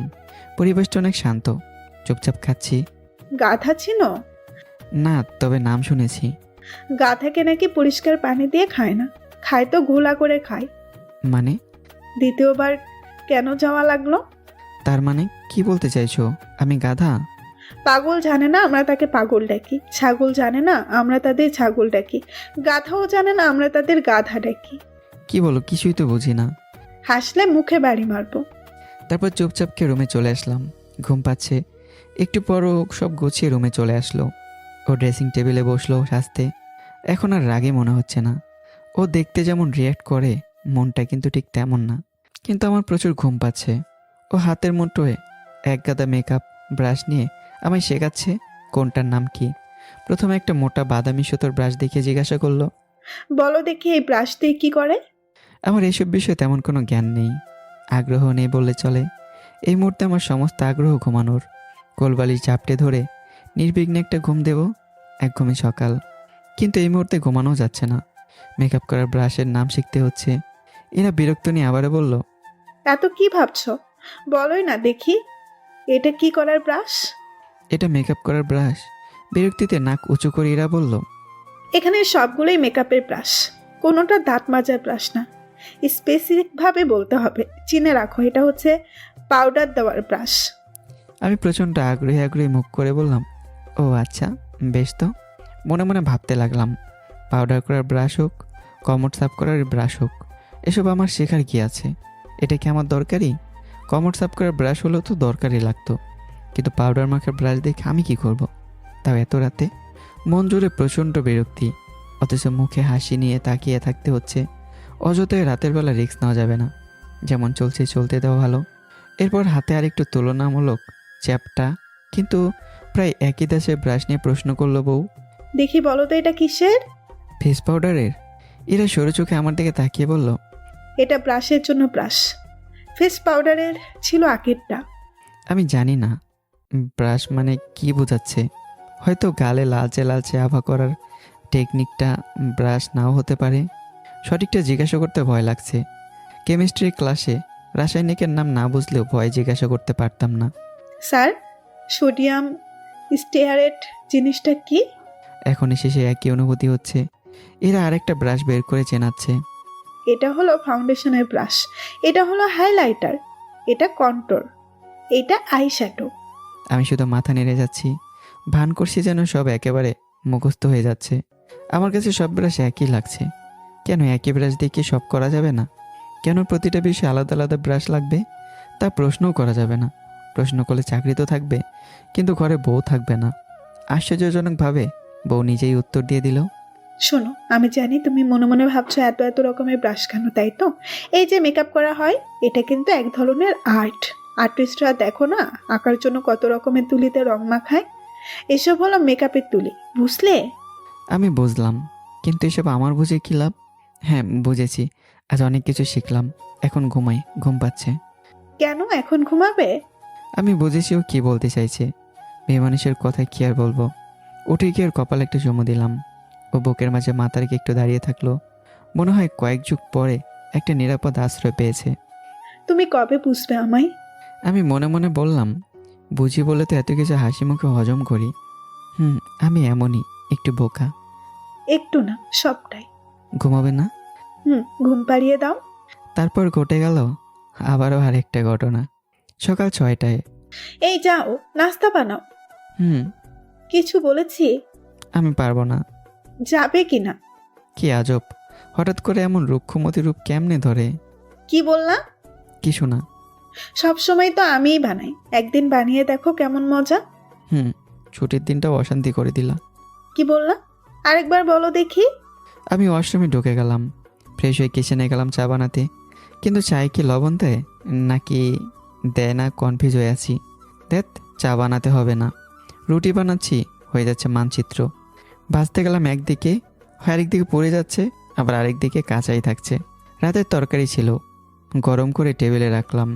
একটু পরও আসলো, দুজনে খেতে বসলাম।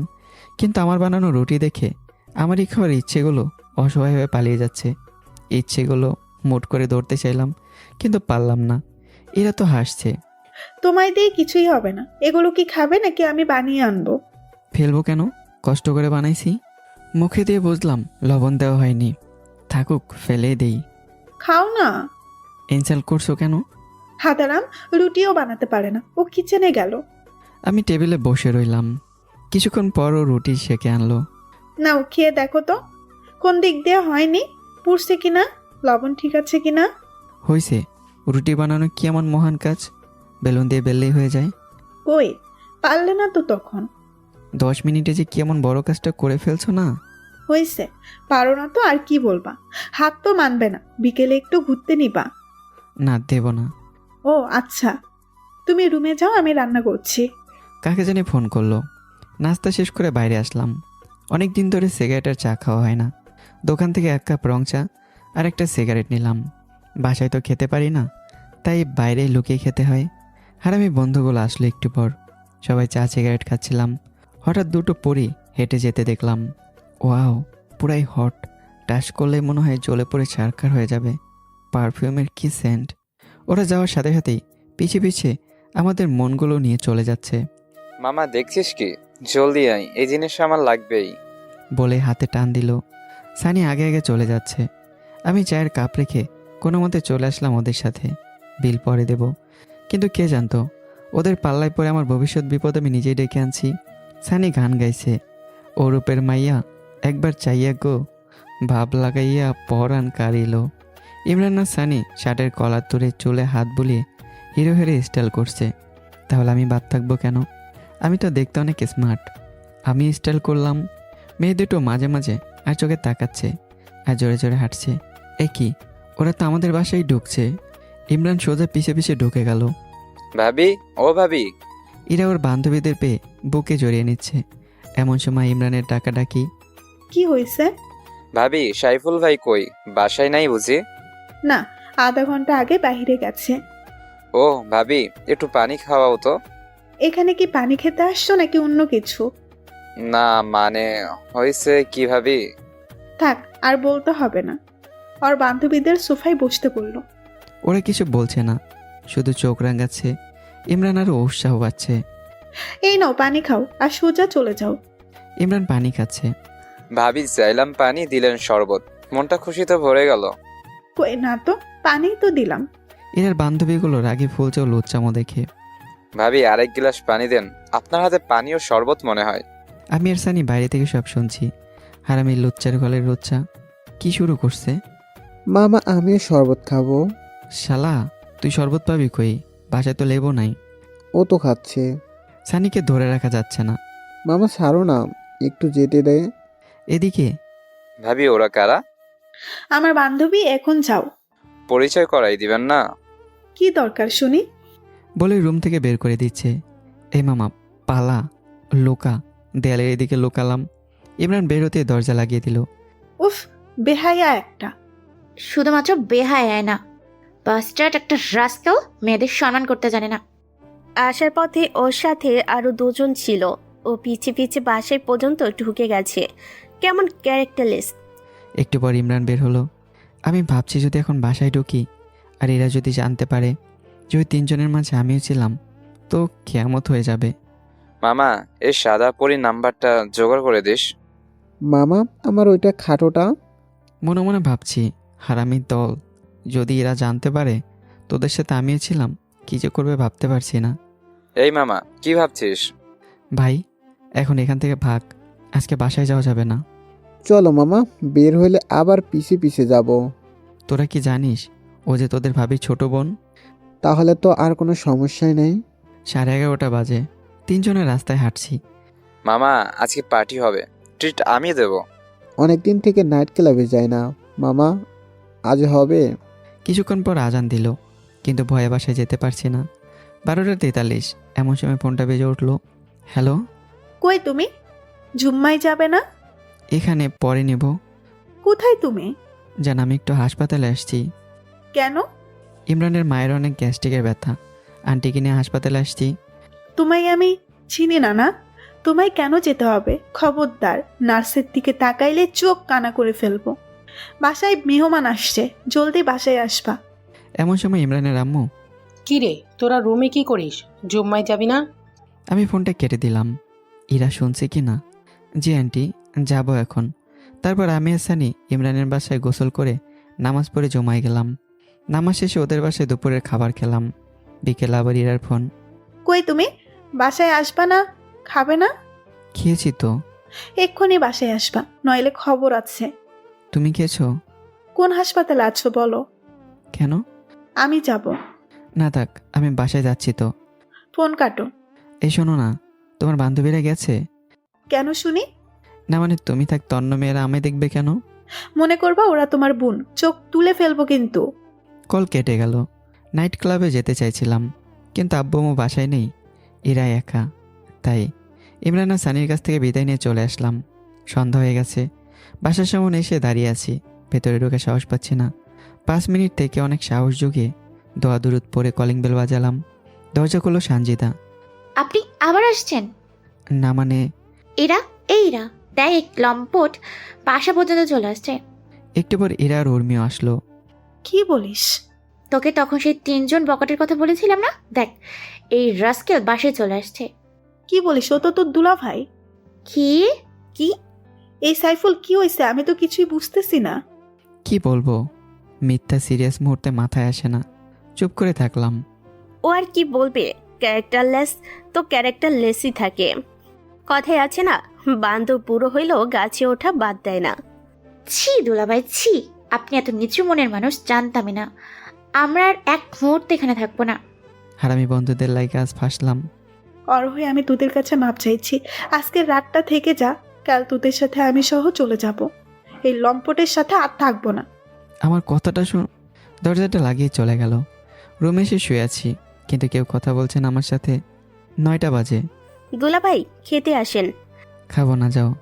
আপনি না খেলে এরাও খাবে না, ও না খেলে আমরা কেমনে খাবো বলেন? বোন আমাকে মাফ করে দে। আমাকে তখন ইমরান নিয়ে আসছিল। আরে দুলাভাই, মাপ চাওয়ার কি আছে, আসেন। বলে হাত ধরে টেনে খাবার টেবিলে নিয়ে আসলো। বোন আমারে মাফ করে দে। আরে দুলাভাই করেন কি, ভাব যাওয়া লাগবে না। বলো মাফ করছো? হ্যাঁ করেছি। এরা তাও কোনো কথা বলল না, চুপচাপ সবার প্লেটে ভাত দিয়ে নিজেও নিল এক প্লেটে। খেতে মন চাইলো না, তবুও খেলাম। ওদের আলাদা রুমে ঘুমোতে দিয়ে এরা এসে পাশে শুয়ে পড়ল। এই শোনো না, আই এম সরি। ছুবে না আমায়। সরি বলছি তো। আমি কোনো চরিত্রহীনের সাথে থাকতে চাই না। কেমনে পারলা এমন করতে? একবারও আমার কথা মনে পড়লো না? ভুল হয়ে গেছে, মাফ করে দাও। আমার ভালোবাসার বিশ্বাসের এই মূল্য দিলে? তোমাকে এতটা বিশ্বাস করতাম, আর সেই তুমি? আমি কালকেই চলে যাব, আর 2 মাস পর ডিভোর্স দিয়ে দিব। ও কাঁদছে হেসকি দিয়ে, গায়ে হাত দিলেও ছিটকে দূরে সরিয়ে দিচ্ছে। সত্যি আমি ভুল করেছি। আমি কালকে চলে যাব। আমার কথা তো শুনবে? কি শুনবো? আমার ভুল হয়েছে, মাফ করে দাও। কিসের মাপ? তুমি ওদের পিছে কেন গেলে? মেয়েদের পিছে ঘোরার এত শখ থাকলে আমায় কেন এসেছো? সরি।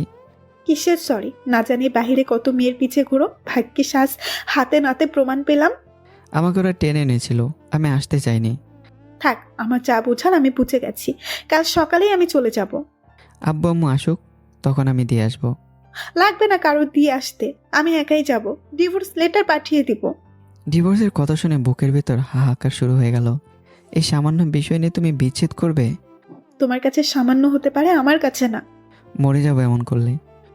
আমার কাছে তো অনেক আগেই মরে গেছো। প্লিজ এমন বলো না, কষ্ট হয়। কার জন্য? আমার জন্য? মিথ্যুক একটা। তোমার বুকের বাম পাশে আর কতজন আছে? দেখো আমার কিন্তু রাগ উঠে যাচ্ছে। এই শোনো, গায়ে হাত দিলাম, ঝাটকা দিয়ে সরিয়ে দিল, আবারও দিলাম, আবারও ঝাটকা দেবে, দিলাম একটা ঠাস করে। এত বেশি বুঝো কেন? কতক্ষণ ধরে বলছি না সরি সরি সরি? বুকের সাথে ঝাপটে ধরেছি। এরা চুপচাপ কাঁদছে। একদম কাঁদবে না, মেরে ফেলবো। এরা কেঁদেই চলেছে। আবারও ও চুপ হয়ে গেল, কিন্তু বড় বড় শ্বাস নিচ্ছে মাঝে মাঝে। আমি জানি ও এখন কাঁদবে, কাঁদুক, কাঁদতে কাঁদতে এমনিই ঘুমাবে। সকালে আমারই আগে ঘুম ভাঙলো। ও এখনো বুকের মাঝে আছে। দেখছি ও চোখের পানি পড়তে পড়তে কেমন দাগ হয়ে আছে। ওর কপালে একটা চুমু দিলাম। কিছুক্ষণ ওর দিকে তাকিয়ে একা একাই কথা বললাম। তুমি এমন কেন? এত অভিমান কেন করো? না হয় একটু ভুল করছি বললেই তো হয়, আর করব না। তা না, শুধু নিজের সাজা দিয়ে যাচ্ছে। মনে হয় এমন ভুল করেছি যার কোনো মাপ নেই। তারপর উঠে একে ঘুমের মাঝে কোলে তুলে নিলাম। ওয়াশরুমে যাব। ও চমকে উঠল, মনে হয় পড়ে যাচ্ছে। হাত দিয়ে গলা জড়িয়ে ধরলো, কিন্তু কিছু বলল না। ওয়াশরুমে ওকে দাঁড় করিয়ে ব্রাশে পেস্ট লাগিয়ে ওর হাতে দিলাম। আমিও ব্রাশ দিয়ে দাঁত মাজছি। এর মাঝেই ও মুখ ধুয়ে একাই বের হয়ে গেল, কথা বলল না। কিচেনে গিয়ে চা বানিয়ে ওর বান্ধবীদেরকে ডেকে চা বিস্কুট দিল, আর কিচেনে গিয়ে রান্না বসালো, কিন্তু আমার চা বিস্কুট দিল না। আজব তো।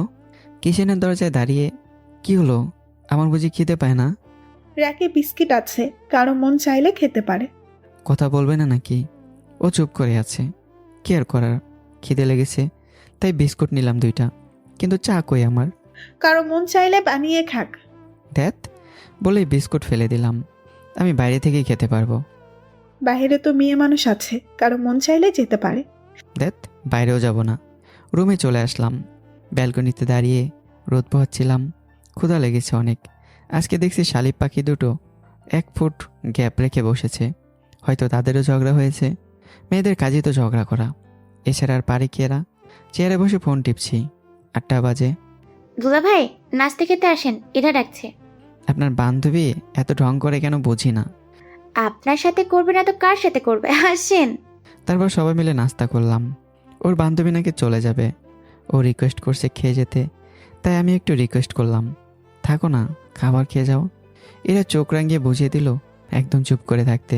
আচ্ছা, এত করে যেহেতু বলছিস থেকেই যাই। এরা আবার আমার দিকে চোখ রাঙালো। যা বাবা, আমার কি দোষ? ওই তো বললো থাকতে। ওর বান্ধবীরা রুমে গেল, ও রান্না করতে গেল। আমি রুমে চলে আসলাম। আজ আর অফিসে যাব না। 10টা হতে হতেই ওর রান্না শেষ। ওর বান্ধবীরা চলে যাবে, তাই তাড়াহুড়ো। এমন সময় ইমরান আর সানি এসে হাজির। কলিং বেল বাজাতে সানজি দিকে দরজা খুলল। হ্যালো। কেন আসছেন? ভাবি কই? ভাবির সাথে কথা আছে। ভিতরে যেতে দেন, সরেন। ওরা ভিতরে ঢুকে গেল। ইরা, এই ইরা, দেখ কে আসছে। একটু পর ইরাও আসলো। হতচ্ছাড়া। ভাবি সাইফুল ভাই কই? কি দরকার শুনি? না মানে একটা কথা বলার ছিল। কি কথা? বলে বিদায় হও। নিজেই খারাপ, ওকে খারাপ বানাও। ওর সাথে আর যেন না দেখি। তবা তবা, ভাবি কি বললেন? আমাদের মতো ভালো মানুষ এই এলাকায়ও নাই। আজাইরা কথা রাখো। ভাবি, সাইফুল ভাই কালকে বিড়ি খাইছে। এটা বলার জন্য আইসো? এইটা এখন যাও। হতচ্ছাড়া, তোদের পিছ ছাড়বে নয়তো আমার। ওরা চলে গেল। হারামিরা মেয়ে দেখতে এসে কাটা খায় আরও লবণ দিয়ে গেল। 10:30টার সময় সবাই খাওয়া দাওয়া করে নিলাম। আজকে অফিস যেতে বললো না, কথাও বললো না। ওর বান্ধবীরা যাওয়ার সময় দেখছি ও ব্যাগে কাপড় গোছাচ্ছে। ব্যাগ গোছাচ্ছ কেন? কারো কাছে কৈফিয়ত দিতে পারবো না। ওগুলো আমার টাকায় কেনা, অবশ্যই কৈফিয়ত দিতে হবে। এটা বলতে পারলে? অবশ্যই। এরা চোখের পানি মুছতে মুছতে বাসা থেকে ওর বান্ধবীদের সাথে বের হচ্ছে। আরে ব্যাগ তো নিয়ে যাও। এই পাগলি, পাত্তাই দিল না। ওর বান্ধবীরা রিক্সা নিয়ে একদিকে চললো, আর ও রিক্সা নিয়ে ওদের বাসার দিকে। আজব, বাপের বাড়ি কাছে হয় বুঝি হুটহাট করে চলে যেতে হবে? কি আর করার। রুমে এসে ওর আধা গোছানো ব্যাগে আরও কিছু কাপড় ঢুকিয়ে দরজা লক করে গাড়ি নিয়ে বেরিয়ে পড়লাম ওই রিক্সার পেছন পেছন। 1 ঘন্টা পর ওদের বাসার সামনে আসতেই ও রিক্সা থেকে নেমে বাসায় ঢুকে গেল। আজব, ভাড়া কে দেবে? আপা ভাড়া? ইরা চোখের ইশারায় পিছে দেখেই রুমে চলে আসলো। ব্যাগ তো নিয়ে যাও। এরা চলে গেল। আমি রিক্সা ভাড়া দিয়ে মীরাকে ডেকে ব্যাগটা দিয়ে দিলাম। বাসায় আর গেলাম না, শুধু অফিসে চলে আসলাম। 11:30 বাজে। কাজ একটু বেশি জমা হয়ে আছে। দুপুরে খাবার খাওয়ার সময়ও পাইনি। রাত 10টা বেজে গেছে। অফিসেই হঠাৎ শাশুড়ি আম্মার ফোন। আসসালামু আলাইকুম। বাবা, তুমি ইরাকে কি বলেছো? ও আসার পর থেকে এক ফোঁটা পানিও খায়নি, রুমের দরজা লাগিয়ে কাঁদছে। আচ্ছা আম্মা, আমি আসতেছি। কিছুক্ষণ পর ওদের বাসায় এসে গাড়িটা বাসা নিচে পার্ক করে ভিতরে গেলাম। সবার সাথে টুকটাক কথা বলে নিলাম। ঝগড়া করেছো কি নিয়ে? এমনি। বাবা, মেয়েটা একটু বোকা, সামান্য বিষয় নিয়ে রাগ করে, কাউকে কিছু বলে না, নিজে না খেয়ে থাকে। ও কোথায়? কোথায় আবার? রুমে গিয়ে দেখেন। এই দরজা খোলো। ইরা, কি হলো, খুলবে না? কাউকে আসতে বলিনি। তুমি কি দরজা খুলবা? চলে যাও। সাথে সাথে নিজের হাত দিয়ে দেয়ালে দিলাম এক বাড়ি। উহ, হাত থেকে রক্ত পড়ছে। এরা শব্দ শুনে সাথে সাথে বেরিয়ে আসলো। এটা কি করলে? ঝাটকা দিয়ে সারিয়ে নিলাম। ধরবে না প্লিজ। আম্মু, আম্মু। এখন কেমন লাগে? তুমি যেমন নাকে নিজেকে কষ্ট দিতে পারো, তেমনি আমিও দিতে পারি। একদম চুপ। হাতটা চেপে ধরে রাখছে যাতে রক্ত না বের হয়। হায় আল্লাহ, এটা কি করলা? এই মীরা, মীরা, তাড়াতাড়ি ফার্স্ট এড বক্স নিয়ে আয়। নিজেকে আঘাত করে কেউ রাগ দেখায় না। আমি বুঝলাম না কিছু। এ কেমন পাগলামি? এরা হাতে ডেটল দিচ্ছে। ইস, মনে হচ্ছে কেউ কাটা জায়গায় অ্যাসিড ঢালছে। আরও কেঁদেই যাচ্ছে। তারপর ব্যান্ডেজ করে দিয়ে খাটে বসতে বলল। না খেয়ে ওর মুখটা কেমন শুকিয়ে আছে, আবার কাঁদছো। চুপ করবা? আমাকে কষ্ট দিতে খুব ভালো লাগে না? আজব তো, হাত কাটলো আমার, কষ্ট লাগছে তোমার? তুমি কোনোদিনও আমাকে বুঝবে না। খাওনি কেন তাহলে? আমার কেমন লাগে তুমি বোঝো? কথা বলবা না, শুধু রাগ দেখাতেই পারো, ভালোবাসতে জানো না। খিদা লাগছে। আসো, হাত মুখ ধুয়ে নাও। গোসল করবো তো। লাগবে না। বা হাত ধরে ওয়াশরুমে নিয়ে গেল। ওর হাতে রক্ত লেগে আছে এখনো। দেখি হাত উপরে করো। তারপরও শার্ট খুলে তোয়ালে দিয়ে শরীরটা মুছে দিচ্ছে। এই কাতো লাগছে।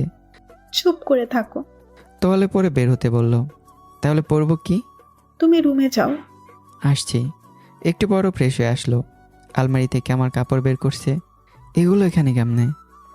আসার সময় ব্যাগে ঢুকিয়েছিলাম। কেন?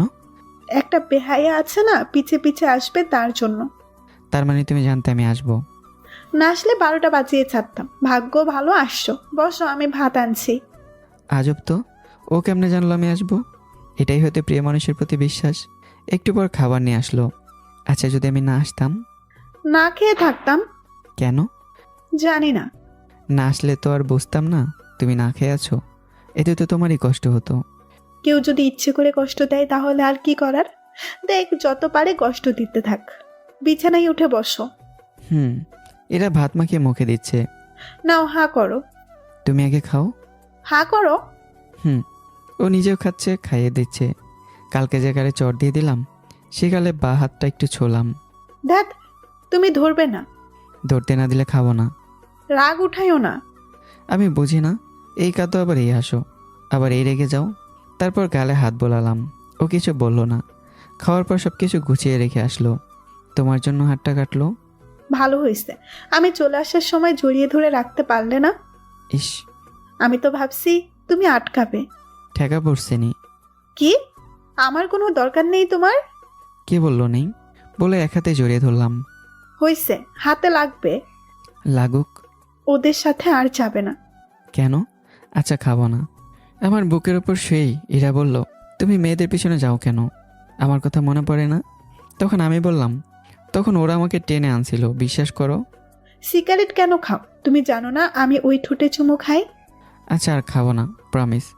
মনে থাকবে তো? পরে ঘুমিয়ে গেলাম। পরদিন সকাল 8টা। দুজনেই ঘুমাচ্ছি। শাশুড়ি এসে ডেকে গেল ওঠার জন্য।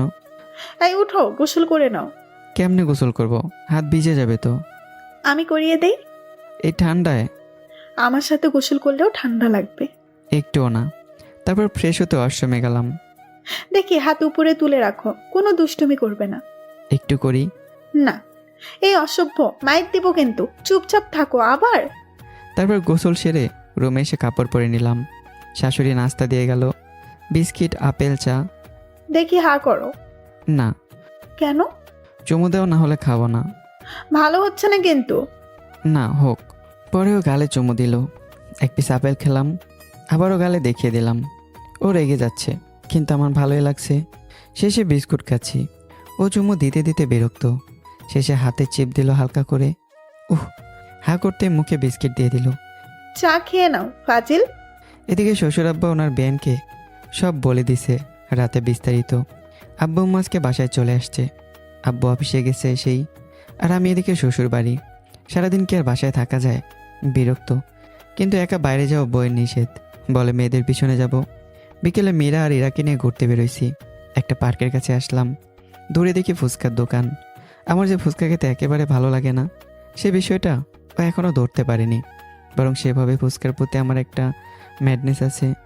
সে যাই হোক, ফুচকার উপর যেভাবে সুন্দর করে চানাচুর ছিটিয়ে উপরে টক ঢেলে যেন আদর করে মুখে পুড়ে খায়, এটা দেখে আমারও খেতে মন চায়। ওরা 2 বোন 2 প্লেট ফুচকা নিল। এরা আমাকে খাইয়ে দিচ্ছে আর নিজেও খাচ্ছে। আমি খপ খপ করে খেতে থাকি। এই শব্দ করে খাওয়ার বিষয়টাও বিরক্ত লাগে।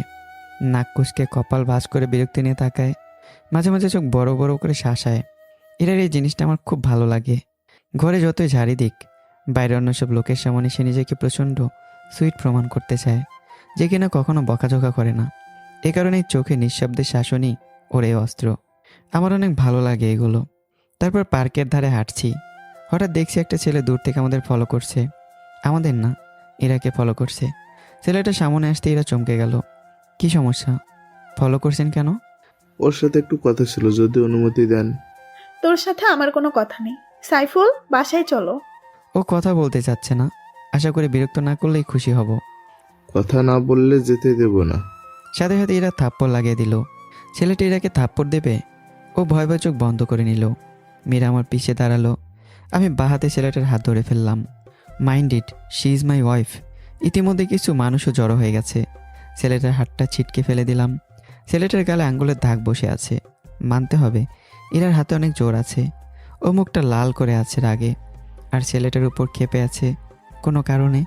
ছেলেটা হুমকি দিয়ে গেল, এই মায়ের প্রতিশোধ আমি নেব। একজনকে না পেলে আরেকজন তো আছে, ছাড়বো না। মীরা আমার বাহুতে ধরলো। ও মনে হয় ভয় পাচ্ছে। তারপর বাসার দিকে আসছে রিক্সা দিয়ে। এরা একটাও কথা বলছে না। আমি ভেবে পাই না ছেলেটাকে। ভাবছি ওকে কি প্রশ্ন করব ছেলেটাকে। না থাক, রাগ কমলে বাসায় নিয়ে গিয়ে ঠান্ডা মাথায় জিজ্ঞাসা করব। বাসায় চলে আসছি। এরা আগেই ঢুকে গেল বাসায়। রিক্সা ভাড়া দিয়ে মীরার আমি বাসায় ঢুকলাম। এরা বাসায় ঢুকে ওয়াশরুমে ঢুকলো। শাওয়ার সেরে দাঁড়িয়ে আছে নিচে। আমি রুমে আসছি 15 মিনিট, কিন্তু ঝর্ণা বন্ধ হচ্ছে না। ও বেরো হচ্ছে না। আজব তো, ওয়াশরুমের দরজার কাছে যেতেই দেখি ছিটকিনি লাগায়নি। ও দাঁড়িয়ে ভিজছে। এইরা, সারা নেই। আরে এইরা, কোনো শব্দ নেই। ও ভাবনায় বিভোর। ঝর্ণা অফ করে ওকে হালকা করে ঝাঁকি দিয়ে ডাক দিলাম, এই কি হয়েছে তোমার? ও চমকে উঠল। কি যেন ভেবে ভেজা শরীরেই বুকের মাঝে মাথা রাখলো। আমি জড়িয়ে নিলাম, কিন্তু শরীর এত ঠান্ডা হয়েছে একেবারে বরফের মতো। আমার হাতে ব্যান্ডেজ, তাই কোলে করে রুমে নিতেও পারছি না। এই ওঠো, ঠান্ডা লাগবে, কাপড়টা চেঞ্জ করে নাও। তারপরে রুমে এসে চেঞ্জ করে নিল। সাথে আমাকেও চেঞ্জ হতে হলো। ওকে বুকের মাঝে নিতে আমারও কাপড় ভিজে গেছে। এখনও সূর্যের রশ্মি দেখা যাচ্ছে। মীরা একটা ঘুড়ি নিয়ে ডেকে নিয়ে গেল ছাদে। আকাশে অনেক রঙিন ঘুড়ি ওড়ানোর দৃশ্য দেখা যাচ্ছে। আমি ছাদের রেলিং ধরে দাঁড়িয়ে আছি। এরা গিয়ে পাশে দাঁড়ালো। ওর নাম রনি, আমাদের এলাকার মেয়রের ছেলে। আমি চুপচাপ শুনছি। আমি যখন কলেজে পড়তাম ও অনেক জ্বালাইতো, বিরক্ত করতো প্রতিদিন। প্রেমের প্রস্তাব দিয়েছিল, রাজি হয়নি। তখন বাসায় বিয়ের প্রস্তাব দেয়, কিন্তু আমি না করে দিয়েছিলাম। ও অনেক মেয়ের জীবন নষ্ট করেছে। কয়েক বছর আগে রনি একটা রেপ করেছিল, বিনিময়ে দিয়েছিল 50,000 টাকা। ও আমাকেও শেষে হুমকি দিয়েছিল রেপ করে নাকি বিয়ে করবে। তাই ইন্টারমিডিয়েট দেওয়ার পর আব্বু আমাকে বিয়ে দিয়ে দেয়। আমি পড়তে চেয়েছিলাম কিন্তু পারিনি। এখন আবার মীরার কথা বলছে ও। বলছে আর চোখের পানি পড়ছে। আমি কাছে টেনে জড়িয়ে নিলাম। আমি ভেবে পাই না আমরা পৃথিবীতে শ্রেষ্ঠ হয়েও আমাদের মানুষত্ব কই। নারীর ইজ্জতের দাম মাত্র 50,000 টাকা। আর নয়তো এই সমাজের বিচারকরা বিয়ে দিয়ে দেয়। একজন দর্শকের কাছে কিভাবে তারা বিয়ে দেয়? প্রতিদিন দর্শন করার জন্য লাইসেন্স দিয়ে দেয়। আচ্ছা কিছু হবে না, ভয় পেও না। পাশেই মীরা কত আনন্দে ঘুরে উড়াচ্ছে, কি নিষ্পাপ চাহনি তার। আরও কিছুক্ষণ ছাদে থেকে রুমে আসলাম। সন্ধ্যার সময় এরা নুডলস বানিয়ে আনলো, আমার প্রিয় খাবার। কিন্তু এরা চুপচাপ, মনে হয় মন খারাপ। খাইয়ে দিচ্ছে, ভালোই লাগছে। এই তুমি খাবে না? খেতে মন চাচ্ছে না, তুমি খাও। খাও না একটু। পরে খাবো, তুমি খাও তো। খাবো না। আচ্ছা খাচ্ছি। ও খাচ্ছে, আমিও খাই। খাওয়ার পরও প্লেটটা রেখে এসে হাতের ব্যান্ডেজটা খুলে পাউডার দিয়ে আবার বেঁধে দিল। তুমি শুয়ে থাকো, আমি রান্নাঘরে যাই আম্মুর সাথে। আমার ফোনটা চার্জে দাও তো। আর তোমার ফোনটা কই দিয়ে যাও। এরা ওর ফোনটা দিয়ে চলে যাচ্ছে। এই লক পাল্টাইছো নাকি? আমি না, তোমার বোন পাল্টাইছে। তারপর খুলে দিয়ে চলে গেল। আচ্ছা হয়ে ফোন টিপছি, হঠাৎ করে মেসেজ আসলো। শুধু এতটুকুই দেখলাম। জান, আমার নাম্বার ব্লক করছো কেন? প্লিজ কথা বলো। আমাকে কষ্ট দিতে কি তোমার ভালো লাগে? এটা দেখে হৃদয়টা ভেঙে চুরমার হয়ে গেল। মেসেজ বক্সে ঢুকবো, ওখানেও লক করা। মনের অজান্তে চোখে পানি চলে আসলো। এতটা বিশ্বাস করি, ওকে এতটা ভালোবাসি, আর ও কি না, কীভাবে পারলো এমনটা করতে? আসলে কি মেয়েদের ছলনা বোঝা দেয়? ফোনটা রেখে দিলাম, থাকুক। ও যেহেতু লুকিয়ে রেখেছে, তার প্রকাশ করব কেন? কখনো কখনো সব কিছু জেনেও না জানার ভান করতে হয় প্রিয় মানুষদের অভিনয় দেখার জন্য। শুয়ে আছি কপালে হাত দিয়ে। রাত 8টা বাজে। দুলাভাই আসেন টিভি দেখি। না যাও, তুমি দেখো। ও চলে গেল। কিছুক্ষণ পর ইরা রুমে আসলো। আমার কপালে হাত দেওয়া দেখে হাত দুটো সরিয়ে দিল। কি হয়েছে, এভাবে শুয়ে আছো যে? ওর দিকে তাকিয়ে ভাবছি, কি নিষ্পাপ চেহারা, কিন্তু এর পেছনে রয়েছে এক বিশাল প্রতারণার মুখোশ। এই না কিছু না, তেমন একটা কথা বললাম না ওর সাথে। রাতে গিয়ে চুপচাপ শুয়ে পড়লাম। এরা পাশে শুয়ে আছে। কি হয়েছে বলবা? না কিছু না। ও বুকে মাথা রাখবে, সরিয়ে দিয়ে পাশ ফিরে শুয়ে পড়লাম। দেখো, ভালো হচ্ছে না কিন্তু। আমি চুপ করে আছি। আমি কি কোনো ভুল করছি? প্লিজ বিরক্ত করো না, ঘুমাবো। ও কাঁদছে, কিন্তু আজ মন চাচ্ছে না ওর কান্না থামিয়ে বকে নিতে। ঘুমিয়ে গেলাম। সকালবেলা ও চা নাস্তা নিয়ে আসলো। এই উঠে ফ্রেশ হও, নাস্তা খাবে? উঠে দেখি হালকা সাজুগুজু করছে। কিছু চুল মুখের উপর এসে আছে। হাত দিয়ে কানের কাছে গজে দিলাম। চুমু খেতে কাছে গেলাম। ও চোখ বন্ধ করে নিল। তখনই আবার রাতের কথা মনে পড়ল।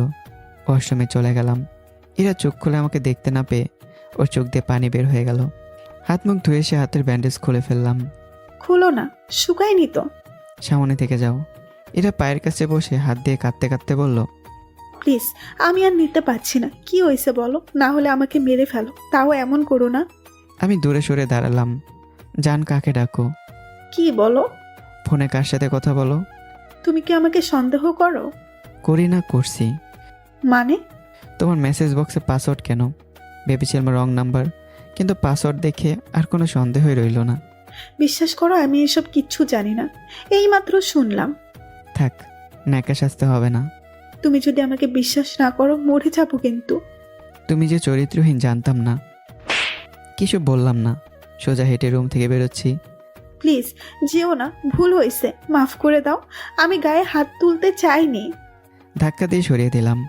এরা দরজার সাথে ধাক্কা খেয়ে কপাল কেটে গেছে। এতক্ষণ আমি বাসার বাড়ি চলে আসছি। গাড়ি রেখে হেঁটেই চলেছি। এরা পেছন থেকে ডাকছে। আমি পিছিয়ে না থেকে রাস্তা পার হয়ে গেলাম। ও ডাকতে ডাকতে রাস্তা পার হচ্ছিল।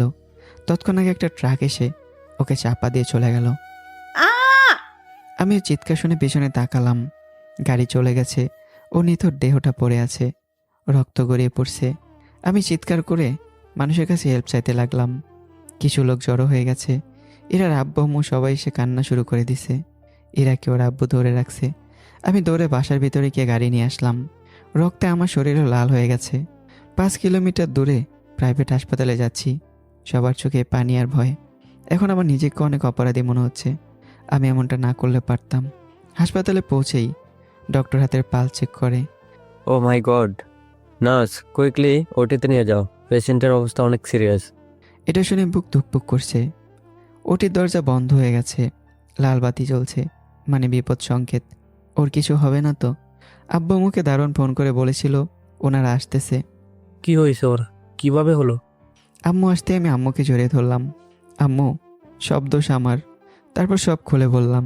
সবাই শুনে হতবাক। আমি কেন এমন করলাম, কিন্তু এটা ভাবার সময় এখন না। ইরার বাবা মা, মীরা আর আব্বু আম্মু ফারিয়া আর 2টা হারামি সবাই ওটির বাহিরে দাঁড়িয়ে আছি।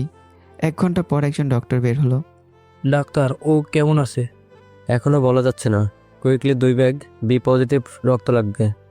পেশেন্টের শরীর থেকে অনেক রক্ত বের হয়ে গেছে। মাথায় আঘাত লেগেছে। ডক্টর, আমার বি পজিটিভ। ওকে, আসেন কুইক। তারপর রক্ত দিলাম। শেষে উঠতে যাব, মাথা ঝিমঝিম করছে। শুয়ে থাকেন, উঠবেন না। কেউ সকালে নাস্তা করেনি এখনো। সিরিয়াস মুহূর্তে আমার ঘুম পায়। তার উপর শরীর দুর্বল। ঘুমিয়ে গেছি। 2টার সময়। Operation successful. তবে তবে কি? পেশেন্টের গার্জিয়ানকে ইরার বাবা বলল, কেন ডাক্তার? এদিকে আসেন। আব্বর ইরা বাবা ডক্টরের পিছনে গেলেন।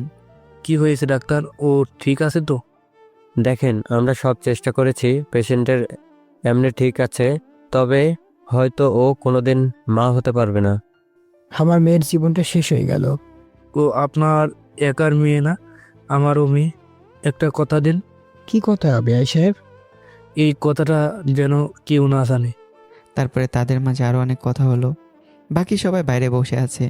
সানি আর ইমরান হোটেল থেকে পরোটা আর ডিম পোস্ট নিয়ে আসছে। সকলে খেয়ে নিল। সবার ভয় কেটে গেছে। কিছুক্ষণ পরে আম্মু নাস্তা নিয়ে রুমে ঢুকে। বাবা উঠ। আমার ঘুম ভাঙতে দেখলাম আমি বেডে শুয়ে আছি। মাঝে মাঝে ঘুম থেকে উঠে আমার কিছু মনে থাকে না। আম্মু, আমার কি হয়েছে? গাধার বাচ্চা, থাপ্পড় খাবি কিন্তু। তারপর দিকে হাতে টেপ মারা। ও মনে পড়েছে। আম্মু, ইরা কই? ও কেমন আছে? বেডে দেওয়া হয়েছে, এখনও জ্ঞান ফেরেনি। 24 ঘন্টা পর জ্ঞান ফিরবে। আমি ওকে দেখব। 24 ঘন্টার রুমে ঢোকা নিষিদ্ধ। বাইরে থেকে দেখব। আয়। তারপর দরজার উপরে কাঁচ দিয়ে দেখলাম ও ঘুমিয়ে আছে। মাথায় ব্যান্ডেজ করা, শরীর সাদা কাপড় দিয়ে ঢাকা। সাদা কাপড় দেখে আমার শরীর শিউরে উঠল। আম্মু ঠিক হয়ে যাবে তো? আল্লাহ আছে, কিছু হবে না, খেয়ে নে। তারপর আম্মু খাইয়ে দিল। আচ্ছা আম্মু, ও খেয়েছে? হারামজাদা, এখন দরদ উতলিয়ে পড়ে এত কিছু করার পর? বলো না। ইঞ্জেকশনে খাবার দিয়েছে। ব্যথা পাইনি? তুই বড় হবি কবে? বলো না। আর একটা কথা বলে খবর আছে। রাতে আব্বু আম্মু ইরার বাবা মা সবাই হাসপাতালে থাকলো। আমি মীরা ফারিয়া বাসায় চলে আসলাম। পরদিন সকালে নাস্তা করে আবারও গেলাম হাসপাতালে। ফারিয়ার মীরা বাসায় রইল। ইরার জ্ঞান এখনও ফেরেনি। দুপুরে যখন আমি খাওয়ার জন্য হোটেলে আসলাম, অর্ধেক খাওয়া হয়েছে। এমন সময় ফোন বেজে উঠল। হ্যালো আব্বু। তাড়াতাড়ি এখানে আয়। খেয়ে যাচ্ছি। পরে খাস, এখন জলদি আয়। 1 মিনিট। তারপর আসলাম। এতক্ষণ লাগে আসতে? এটা কতক্ষণ ধরে তোর সাথে কথা বলবে বলছে। ঢং। আমি রুমে ঢুকতে সবাই বের হয়ে গেল। ফাজিল শয়তান হারামি। আর কিছু? ভেবেছিলাম চোখ বন্ধ করার সময় তোমাকে দেখেছি, খুলেও দেখবো, কিন্তু তুমি হয়েছে। ভালোবাসো না আমায়। না। মরে গেলে খুশি হবে, তাই তো? একটু পর নার্স খাবার আর ওষুধ নিয়ে আসলো। বাইরে যান, পেশেন্টের খাবার আর ওষুধের সময় হয়েছে। খাবো না। কেন? এখন কি তোমাকে মারবো নাকি নিজেকে মারবো? কেউ খাইয়ে দিলে খাবো। পেশেন্টকে খাইয়ে দিয়ে এই ওষুধগুলো খাইয়ে দিবেন কুইকলি। তারপর বেডের উপর ছোট একটা টেবিলের মতো একটা টুল ওখানে রেখে খাইয়ে দিলাম। বাইরে সবাই খেয়ে নিয়েছে। 13 দিন পর ওকে হাসপাতাল থেকে রিলিজ করে বাসায় আনা হয়েছে। পায়ে ব্যান্ডেজ, হুইল চেয়ারে বসে থাকে। আব্বুর ব্যাপারে কোনো অভিযোগ শুনতে চায় না, তাই বাধ্য এসব করতে হয়। উপরতলা থেকে নিচের তলায় কোলে করে ওঠানামা করাতে হয়। অফিসের ডিউটি সেরে বাসায় ওর ডিউটি করতে হয়। 3 বেলা খাইয়ে দিতে হয়, কাপড় চেঞ্জ করে দিতে হয়। গোসল করে নিষেধ, তাই তোয়ালে ভিজিয়ে গা মুছে দিতে হয়। এসব করতে করতে বিরক্ত। আজকে 26 দিন, অনেকটাই সুস্থ, হাঁটতে পারে একটু একটু। কিন্তু ওর সাথে আমার মনের দূরত্বটা অনেকটা বেড়ে গেছে। দেখলে রাগ ওঠে, বারবার এটা করো ওটা করো বলে বিরক্ত করে। পরের দিন সকালে ফারিয়া বায়না ধরেছে নাক ফোড়াবে। আম্মু বলেছে আরও পরে, কিন্তু না, ও এখনই ফোড়াবে। কিন্তু একটা জিনিস খেয়াল করলাম, এরা নাক ফোড়ায়নি। একটা জিনিস বুঝতেছি না, নাক ফোড়ানোর দরকার কি?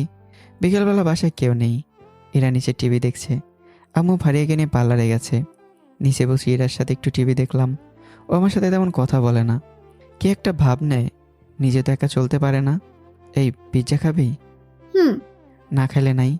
তারপর একটা পিৎজা অর্ডার করলাম। আধ ঘন্টা হয়ে গেল, আসার কোনো নামগন্ধ নেই। ওয়াশরুমে যাব, তাই ওপরে রুমে চলে আসলাম। পরে নিচে গিয়ে দেখি এরা একমানি টিভি দেখছে আর কি যেন চিবুচ্ছে। ওর ঠোঁটের উপরে নিচে কি যেন লেগে আছে। সামনে পিৎজার প্যাকেটটা খোলা পড়ে আছে। আমি ওকে জিজ্ঞাসা করলাম, তুমি আমার পিৎজা খেয়েছো? এরা রিমোট টিপে একটার পর একটা চ্যানেল চেঞ্জ করতে করতে উত্তর দিল, তোমারটা খাবো কেন? পিৎজা বয় দিয়ে গেল, সেটা খাচ্ছি। উফ, মন চাইছে নিজের চুল নিজেই টেনে ছিঁড়ি। ওর কাছে যেতেই ও এমন একটা কাজ করলো, লাও ঠেলা। এটা কি করলো? তো বন্ধুরা কি করেছে বলো তো? এটা জানতে হলে এর পরের পর্ব অপেক্ষা করতে হবে। ইনশাল্লাহ কালকে দেওয়া হবে শেষ পর্বটা। তো কেমন হয়েছে গল্পটা কমেন্ট করতে বলবে না। দেখা হচ্ছে আবারও নতুন কোনো গল্পে। ভালো থাকবে, সুস্থ থাকবে। আল্লাহ হাফেজ।